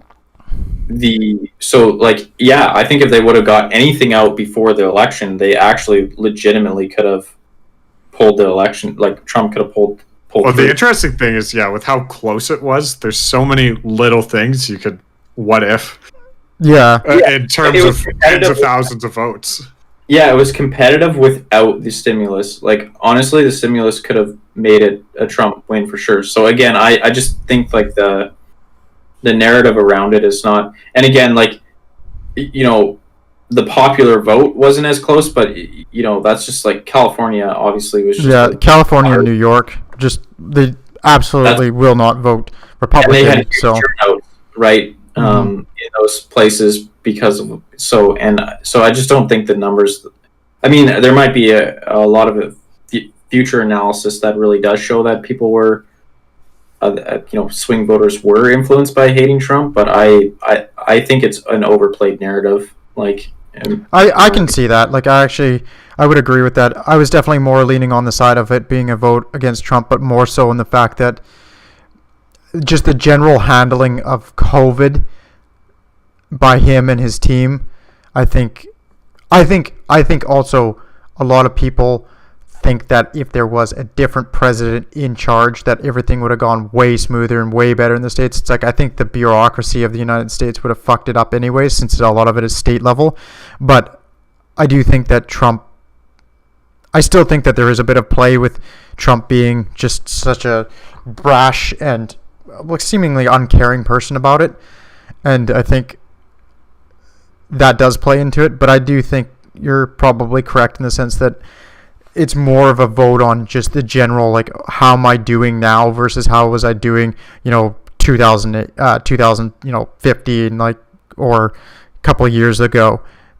2017 or 18. Like, yeah, it's just like, how was I doing before, and now I'm literally to shit.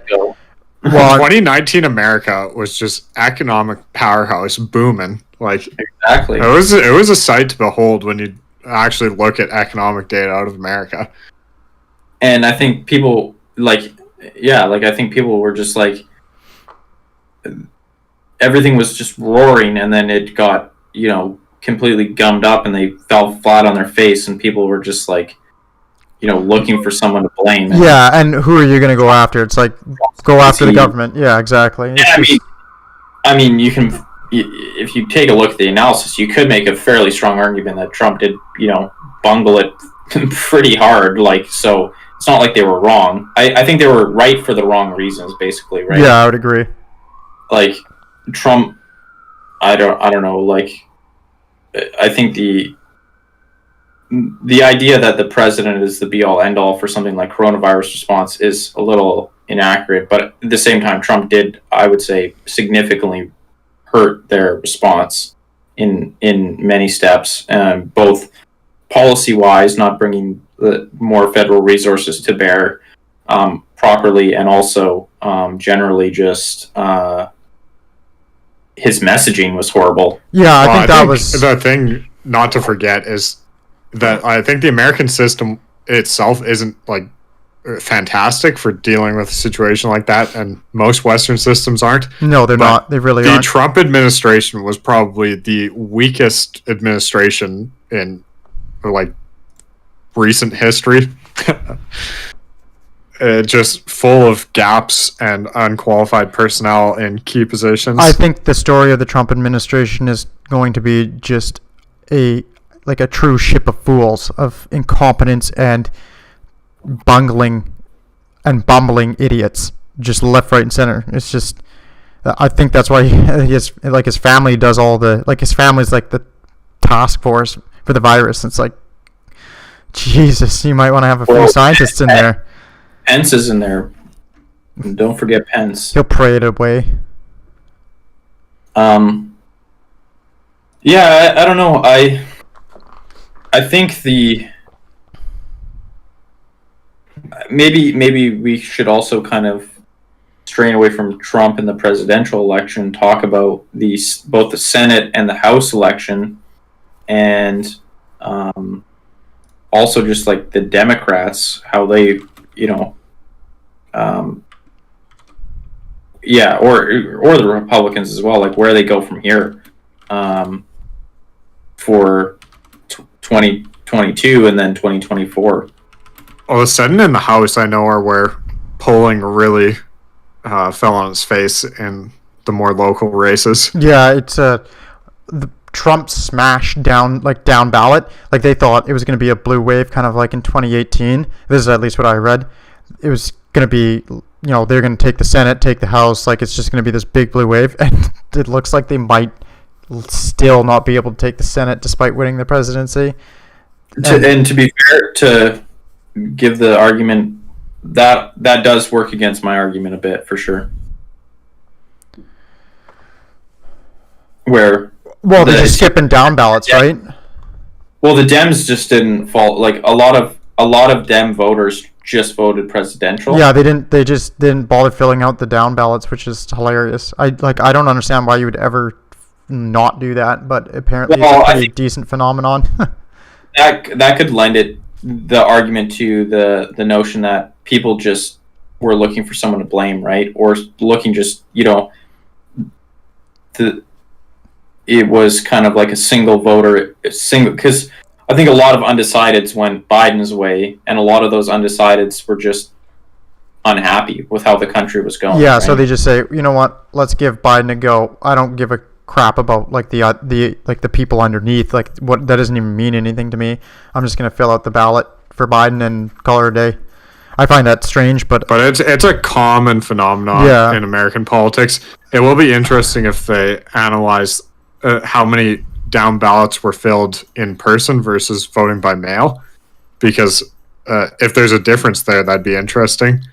But a lot of people assume that voters just don't care, and if the ballot looks a little too complicated or they don't recognize the names, they either don't fill it in or they just fill in with the party of the presidential choice they're going with. I think that must be the thing that happens where they don't fill it out. They look at it and they notice that, well, I don't really know what these people represent, even though they're my team, or they would be a part of the Democrat or the part of the Republican team, but I don't know enough about them to really actually render a proper decision, so I'm just going to skip it. Like, I think that happens actually pretty constantly.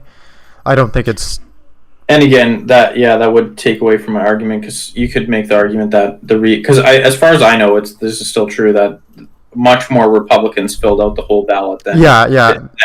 Well, that's why filled out the full ballot than they were definitely voting. Like, I think the people voting Trump were definitely voting like they want.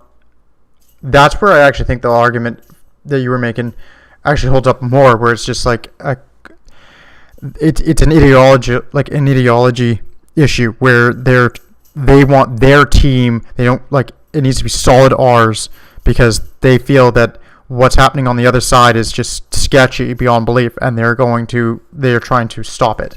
I think that might help my argument for the like Republican side of thing. Yeah, whereas like voting, the Republicans weren't really voting Trump necessarily. Or some of them like Trump, some of them don't, and they're more voting against socialism, wokeism, or whatever. I think that's like personally, that's what I think. What is going on the Republican side, where a lot of people the wokeism is too much. Didn't follow suit, or Biden voters didn't follow suit. You could make the argument it's because they just only cared about getting Trump out, or only cared about the presidential. Again, it's pretty hard to say without good data.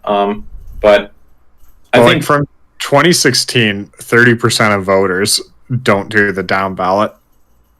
Oh, that's rough. I think that's higher than 2020, but maybe I'm wrong. Well, it's one of those things I'm wondering. Like, I feel like if you were voting by mail, you'd have time. Like, you'd see your ballot, and you'd like look up, if you wanted to, you'd look up the people, and you'd make an informed decision on each person. Yeah, but people making informed decisions is just that. I would say that happens with like 5% of voters. Against the argument that people don't want to just check a box if they don't know the people, and that's some percent of people who don't do it. But it's very bizarre. Yeah. So, do we want to kind of give a rundown on like where the Republicans go, what we see happening there, and then same with the Dems, and then you kind of round it out there? Yeah, I think we could finish with that. I think that's... Yeah, we're closing in on 2 hours, so don't want to get too rambly. What are you guys' thoughts? Price? On the future of the parties? Yeah, like, do you have any thoughts of like... The Republicans are pretty clear, I think, from the outside. The narrative is obviously you have the majority that say nothing and are scared of impacting their future with the Trump base, and then you have a minority that considers their entire existence to be the Trump base, or are mentally deranged and believe conspiracy theories, and that's a small amount, but a scary amount that they exist at all. And then you have a similar minority that is actively anti-Trump and standing on principles of American traditions and just political good form. And I think there's been, when I looked it up, there's a lot more recognition of the Republicans standing against Trump than of the ones wholeheartedly supporting him. So I didn't get a good estimate of how many were supporting him, but there were scores, like 20 to 50, somewhere in that range, of actual Republican politicians who had stated that what he's doing is propagating falsehoods and Joe Biden's won the election. And that's not as many as it should be, honestly, and it's worrisome that in any democracy, a vocal minority, even if it's millions of Trump supporters, can cow the majority of an entire political party from just speaking the obvious truth in public. And ideally, they are in the position to communicate to their constituency who won the presidential election, because they have more experience and they shouldn't be leaving their constituency in the dark and giving them the false sense that it's not decided.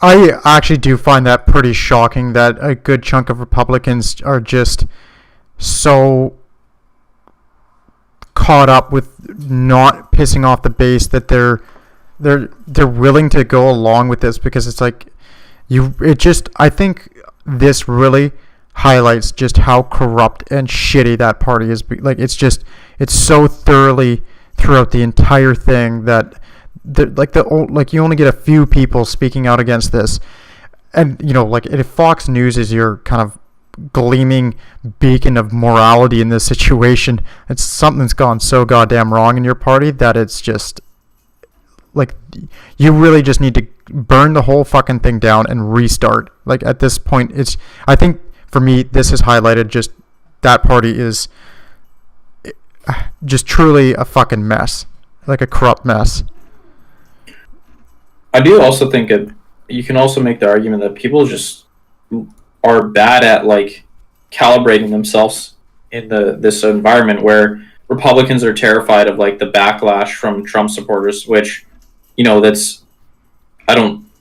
definitely condemn them for that on principled footing, fair enough, but at the same time it's like I think those Republican I think they're overestimating like the impact of the backlash, right? Like yeah. I think so. Well, I think I don't want to condemn them as the character, but it's scary that this is the reality, and like as I think you're framing it, like it is it's they're overestimating how much this stuff matters because it's new that you can have this vocal minority that can just drown out everything else on the internet or any forums you use for public communication or outreach, and just fill just so much noise like with all the internet and everything.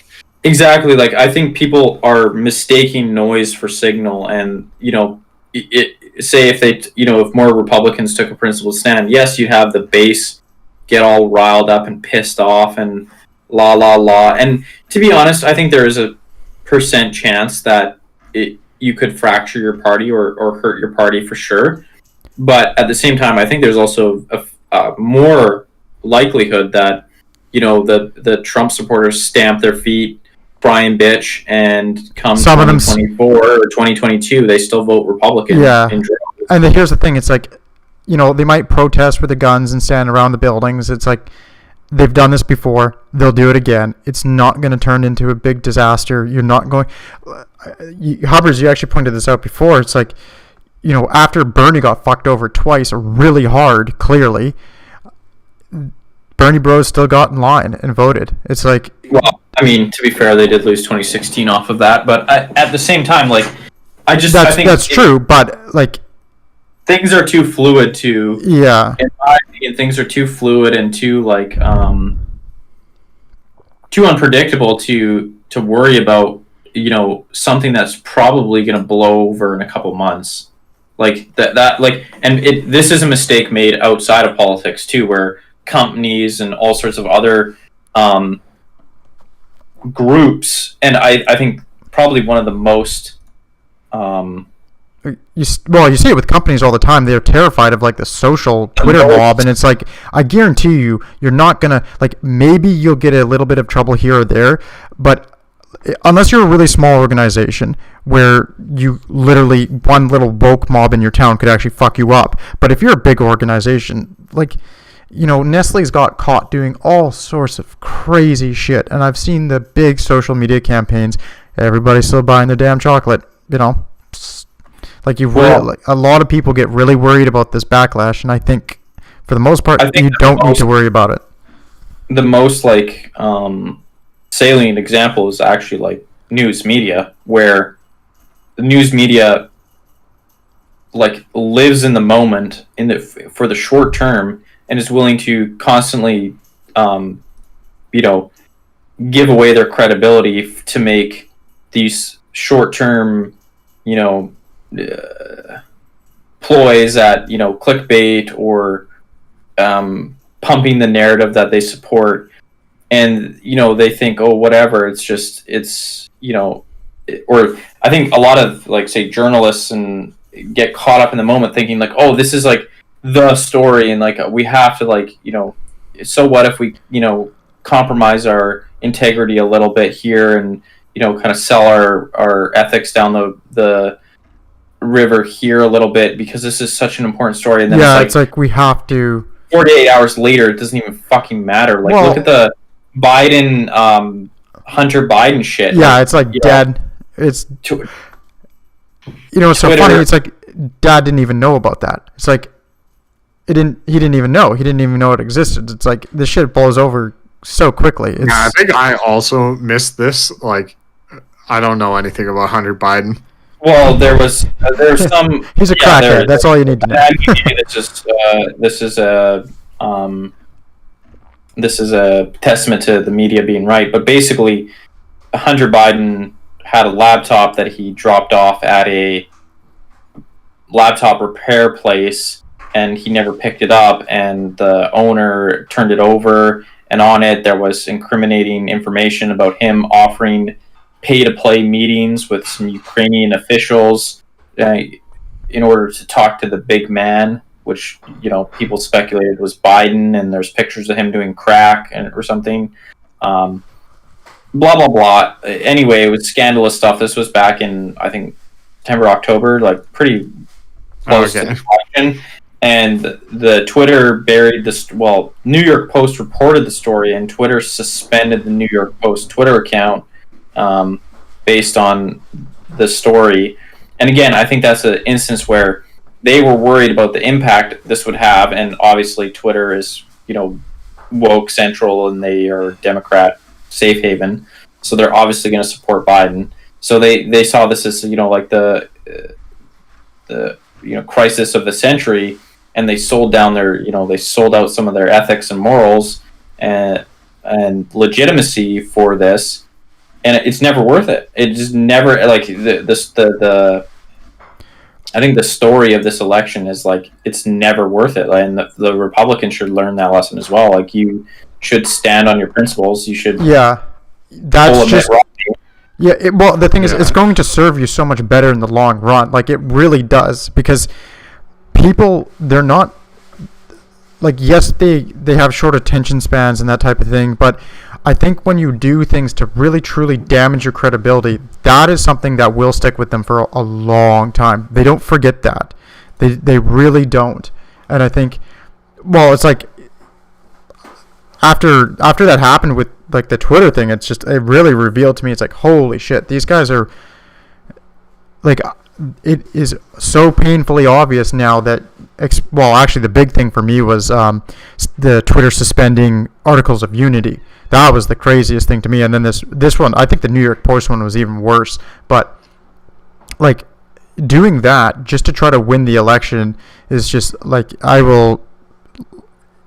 so not even win the election, right? It's just like this small increased probability or whatever. Yeah, like a tiny chance. You can't predict what's really going to matter. Yeah. So it's kind of like an entire perspective on how to operate your life. Like, should you operate it in this like transactional fashion where every little thing you try to take advantage of and manipulate and play to your advantage at the cost of your principles? Or should you have a principle and live a principled, value-based manner, damn the consequences? And I think people are having to relearn the lesson in the media age and the technology age and I actually think it's especially important in this kind of changing technology landscape that the kind of transactional nature it usually doesn't play out well for the people engaging in it, and the principle value-based one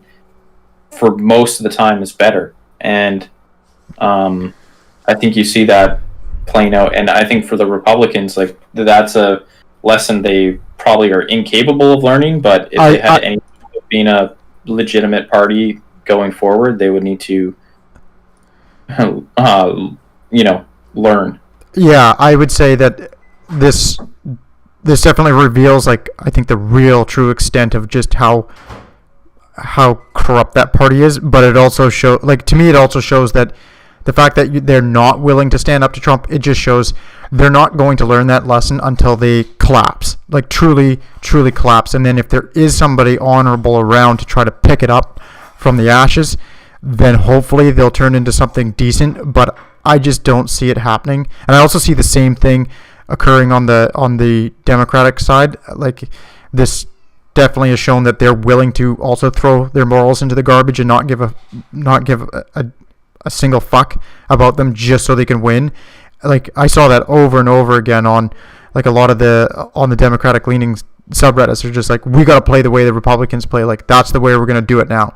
Like, gloves off. Like, let's pack the court. Let's do all this stuff. It's like, well, you want to play that game, you're going to find out real quick that what lies down that road is really dangerous. And it's just play the straight and narrow. And yes, you're going to take some lumps in the short term, but I think in the end you will come out on top. Like, you really truly will, because I think the people who play that game, because otherwise our society would just be a corrupt, like, warlord state. Like, the West would just be that if that was the case, right? Like, it would be nothing but that. Yeah, but I think you need to make I think the problem is, though, U.S. politics is more or less a environment that is increasingly tilted towards an environment where transactional, kind of corrupt attitude or disposition is more highly rewarded than a principle-based approach, right? And it has moved into such a corrupt mode now that it's... But that's because of the incentive structure, right? And that's because there's so much money in politics, and it's so, like, the U.S. system is so broken in terms of the money being shifted, and it just selects for shitty people that are orientated that way. And until you correct the incentive structure, you're going to get it on both sides of the political spectrum. Yeah, it is worth, it is worth noting that Republicans are essentially through and through corrupt garbage, and the Democrats are, at least, like, I think we can transition to talking about the Democrats. The Democrats are much more, I think you could say they're much more, or they're much less down that path. Yeah, I think they haven't fully been absorbed by that. They have their own problems. Like, I would say, it's hard to really get a handle on it, because it is a very, like, multivariate problem and a very, complex issue. But it seems like there's essentially three kind of groups in the Democratic caucus, by and large, which is like the corporatocrats, which are just your Republicans in disguise, and that, I think, the reason, say, Hillary was so disliked is she's kind of turned into one of those. Maybe she didn't start her career off as one. I'm not as familiar with her history as she evolved into a lizard, potentially. Yeah, like, I'm not as familiar, but she very much seemed kind of to turn into that corporate, which she didn't do her, she has these $250,000, Wall Street speaking engagements. Doesn't really seem like a, person of the people. And then you have your like progressives, your AOC Progressive Caucus, and then you kind of have your, like, old school kind of moderate, non-corporatocrat Democrats, like your more liberal, kind of traditional liberal, but not establishment, but kind of more moderate purple Democrats, and that's kind of your three factions. And unfortunately, I would say there's issues with all three, and not all three don't really get along that well. So it's really hard to run a party where you have so many competing interests and such a different incentive structure and such a different value system for different people. I don't know if you guys view the Democrats differently than that, or have a different breakdown of it. Yeah, I don't follow the intricacies of American politics too closely, but that sounds like what I understand from a few interviews I've read, basically hashing out what the results of this election actually mean.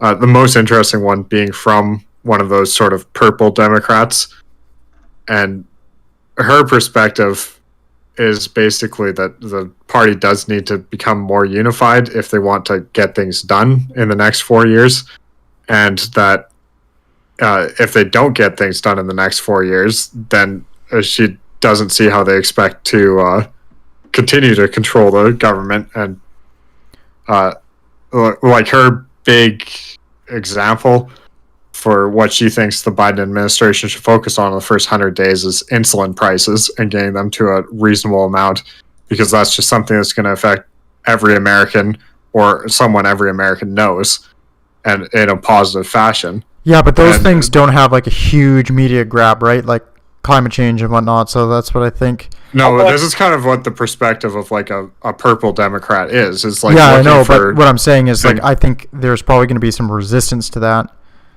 within the party. But and exactly what she's fighting against is people that want to do climate change in the first 100 days, because climate change won't affect people's day-to-day lives, but it'll get tons of positive media coverage, as you're saying. Well, that's the kind of the thing that I see problematic with. The thing that I see with the Democrats is that they've lost so much touch with just the regular working people, and there's a chunk of them, and a pretty big chunk that's like the woke part, that just disdains their existence. Like I was reading some reports from Democratic strategists, and the way that they viewed the race was racist, like regular good people versus racist and sexists. That was the breakdown. That's what it was. It was a bunch of racists and sexists versus the good people of America. It's like, holy shit. You love to know there's 70+ million racists and sexists out and about. That's like a lot of what, like, I think a lot of Americans and Canadians think that, right? And I think if you keep pushing that line, you're going to, like, the Republicans are so garbage that they're also going to damage themselves. So maybe it's just they're both two completely corrupt, like, stitched together, like Frankenstein monsters of parties, and so the only reason that they keep in power is just because there's two of them, and that's it. So they just play off of each other. But I think the problem, though, is like the leadership in the Democrats, they're more constrained by like moral sensibility, so to speak, right? Like I think the Republicans are just the whole leadership class of the Republicans are essentially like on the same page. Like, yeah, we're bought and paid for corporate shills. Like, yeah, yeah. Like, that's what we are. Like, there's not really like a ton of dispute. So, like they'll all cooperate fairly lockstep to win, basically, right? Like, yeah, they're much more unified in that sense.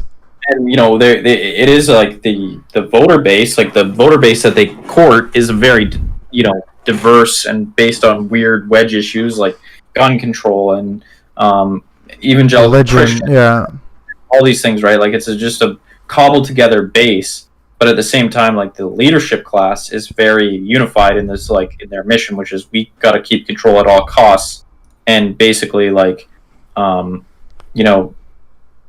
things considered, like we don't really have much moral qualms about how we do that. Like it's just fuck it.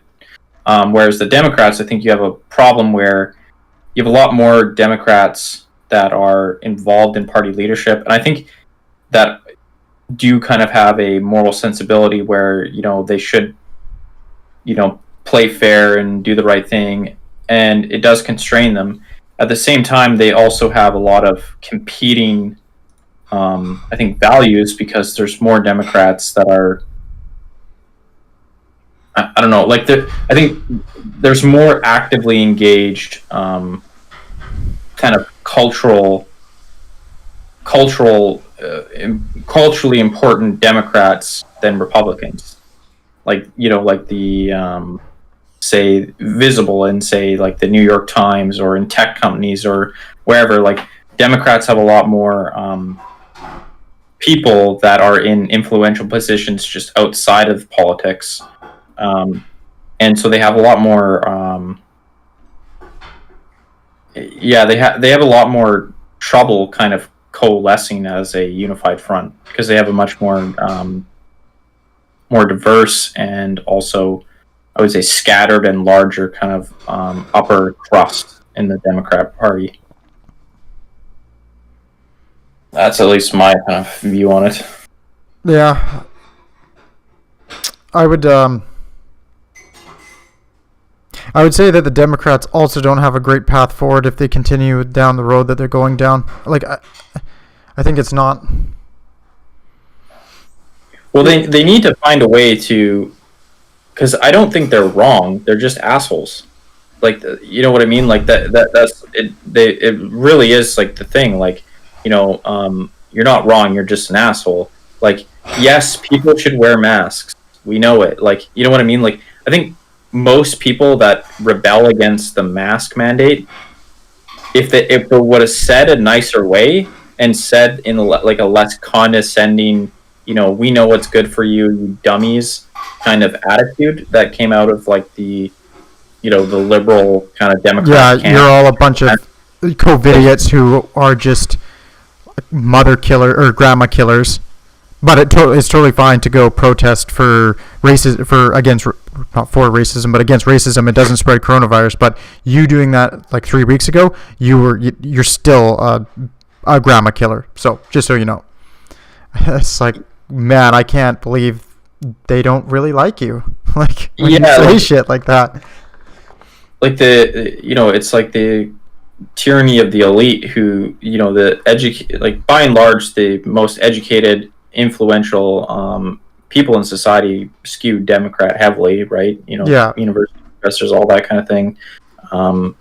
Experts in all sorts of fields, they all skew Democrat, and they all have this kind of like holier than thou attitude and this know better than you attitude.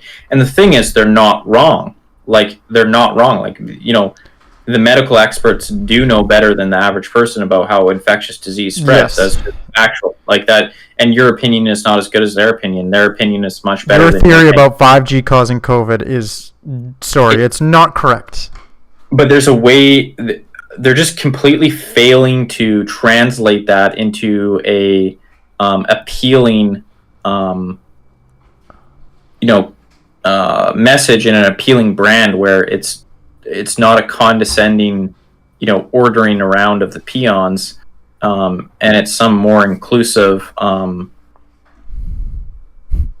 like truly inclusive in the sense that it's like the action.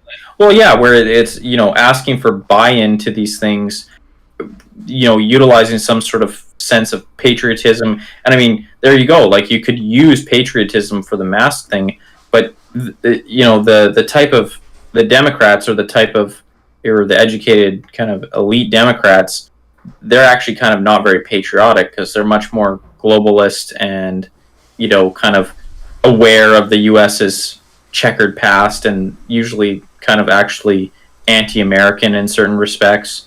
So they can't do it because they can't have an honest patriotic call to action because a lot of them are just not patriots. Yeah, they truly dislike America, which I find like...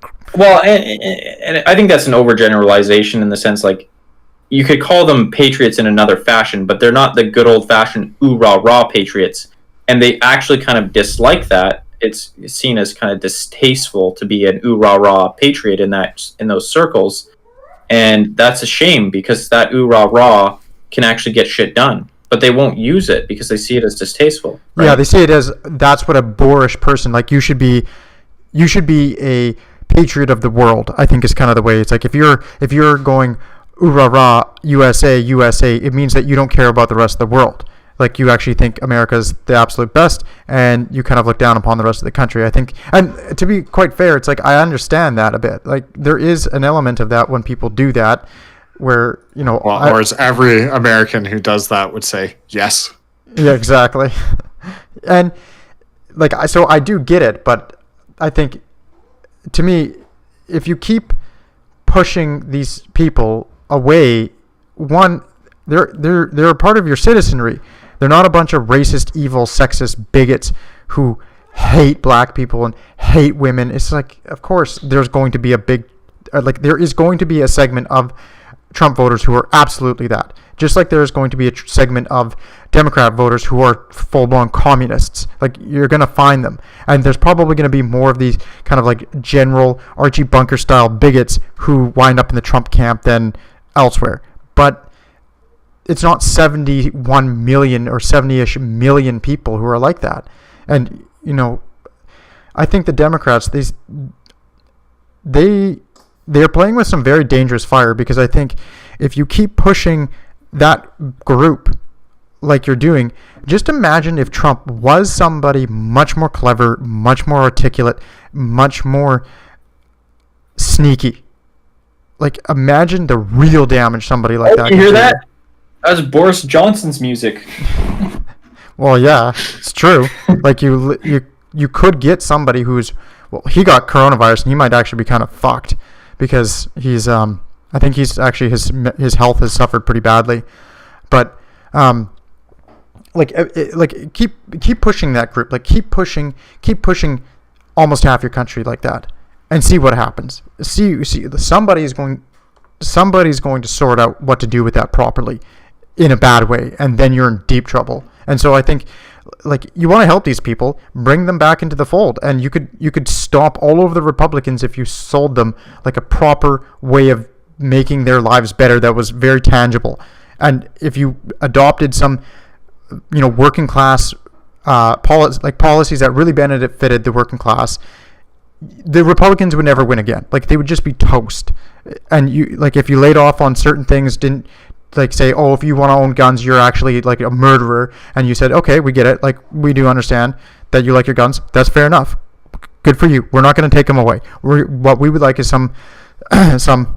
we want some pretty basic things. That's it. And I think that gets spun pretty badly against them, and the Republican propaganda machine pushes that. Well, I was going to say, I think it's a lot more difficult than just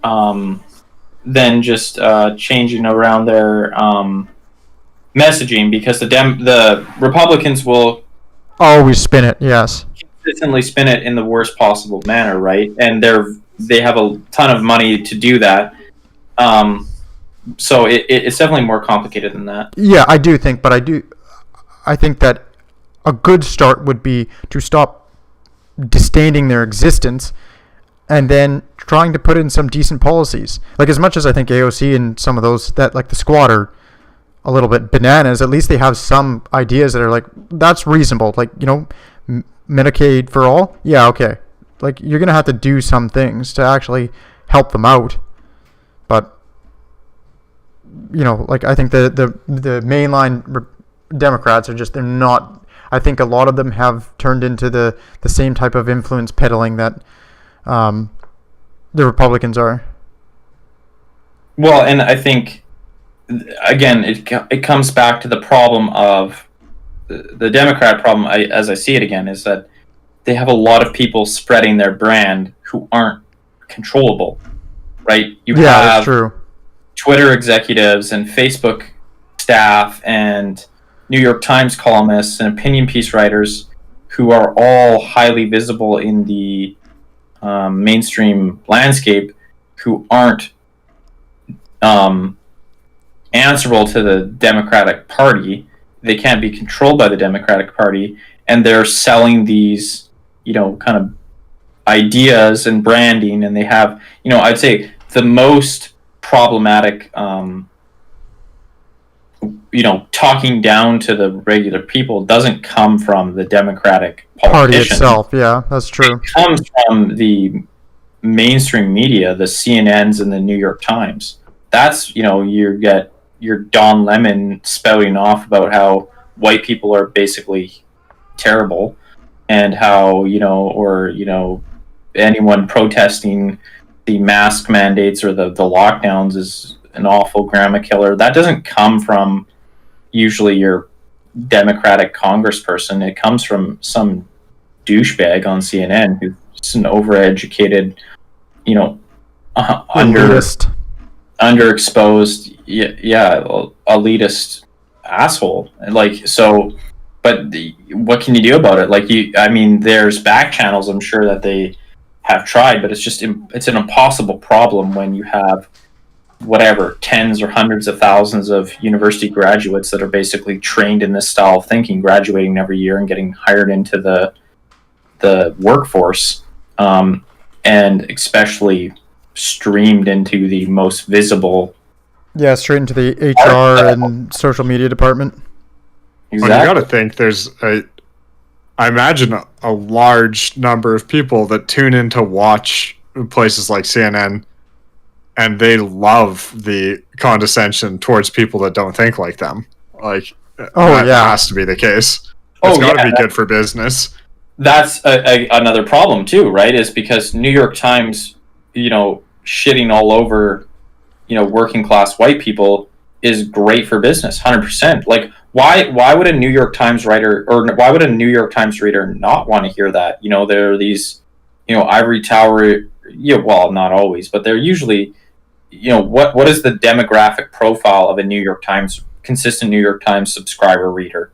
It's some, probably at least a college graduate, which that's only 1/3 of Americans have a college degree, but more likely some more education, probably from better institutions, right? So it's probably more like 10 or 15% of the more upper crust educated people reading the New York Times.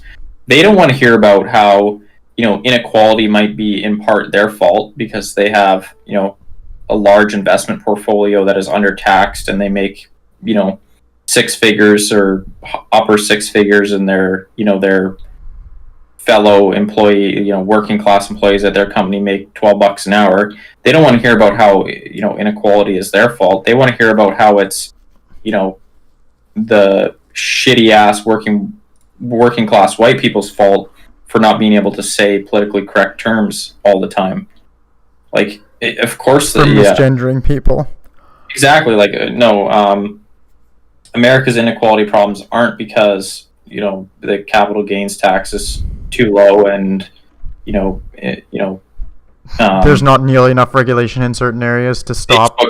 Software engineers are overpaid and underregulated. It's because Joe the plumber said that a woman is a man when they're actually trans, so that they misgendered. That's the real problem. That's the root of all evil.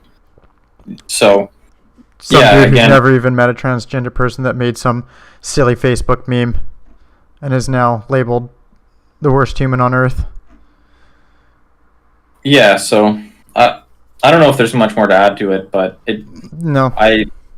I'm not particularly optimistic that either party in the U.S. is going to learn any lessons from this. Nope, I think they're going to learn the wrong lessons. I think they're going to double down, because after Clinton lost in 2016, they doubled down.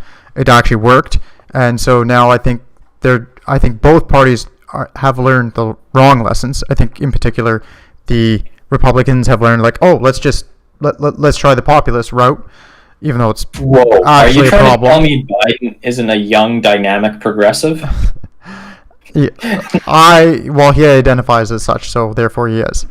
And then I also think that the Democrats, again, they learned that, okay, well, we can just, pander to the silliness, and that gets us votes, and then we don't actually have to spend any money to actually get things done. Well, we'll see what Biden actually does, but I severely doubt it will be. I don't think the right lessons were learned, and I think it's going to be, a slow march into deeper and deeper corruption for both parties. Firstly, what you're forgetting is we'll see what Kamala Harris does, and secondly, Camellia. Secondly, what the ideal situation to be in is, as me, and to know little to nothing about the actual intricacies of the Democratic Party, and then you can have hope that the rational voices have more control over what they do, and they actually increase the quality of life in America. I think you might see actually a bit of that with the teams, but there's definitely more. I feel like there's more hope for directed improvement in the quality of life in America under the Democrats than there was under, like, the Trump administration. Yeah, it's the Republicans running. You can't fault the Trump administration for non-directed improvement by just doing their best to deregulate economic activity. That's about the only thing I know that they did that probably had some effect. Possibly. It's hard to really... It's hard to know for sure. Well, I think it is hard to know whether or not, the economic boom especially in the last... Well, yeah, the economic boom under Trump wasn't set up by Obama's administration. Like, I don't know. Oh, it definitely was set... I think it's fair to say it was set up by Obama's administration, and Trump not only didn't get in the way, but he might have made it slightly smoother. But yeah, it's possible. I mean, that's possible. Yeah. I just think that basically he didn't mess up the good trajectory that America was on under Obama. Guys, you're supposed to have confidence like Trump. Just be like, yeah, the Democratic Party is just going to fix itself a few days from now. 100% perfect. You'll see. It's just going to be fine. They're going to have That's true. all the fighting is going to be gone. They're going to be unified. Branding. They're going to get all the social media under control. All the mainstream media under control. It'll all be fine. And they're going to bring Americans together again and unify the country and heal. Except for the Trump voters they put on the list. Those will all be round up, yeah. All right. Well, I don't have anything more. If you guys have anything else. There. Alrighty. Yeah. Thanks for listening, guys. Peace. Peace.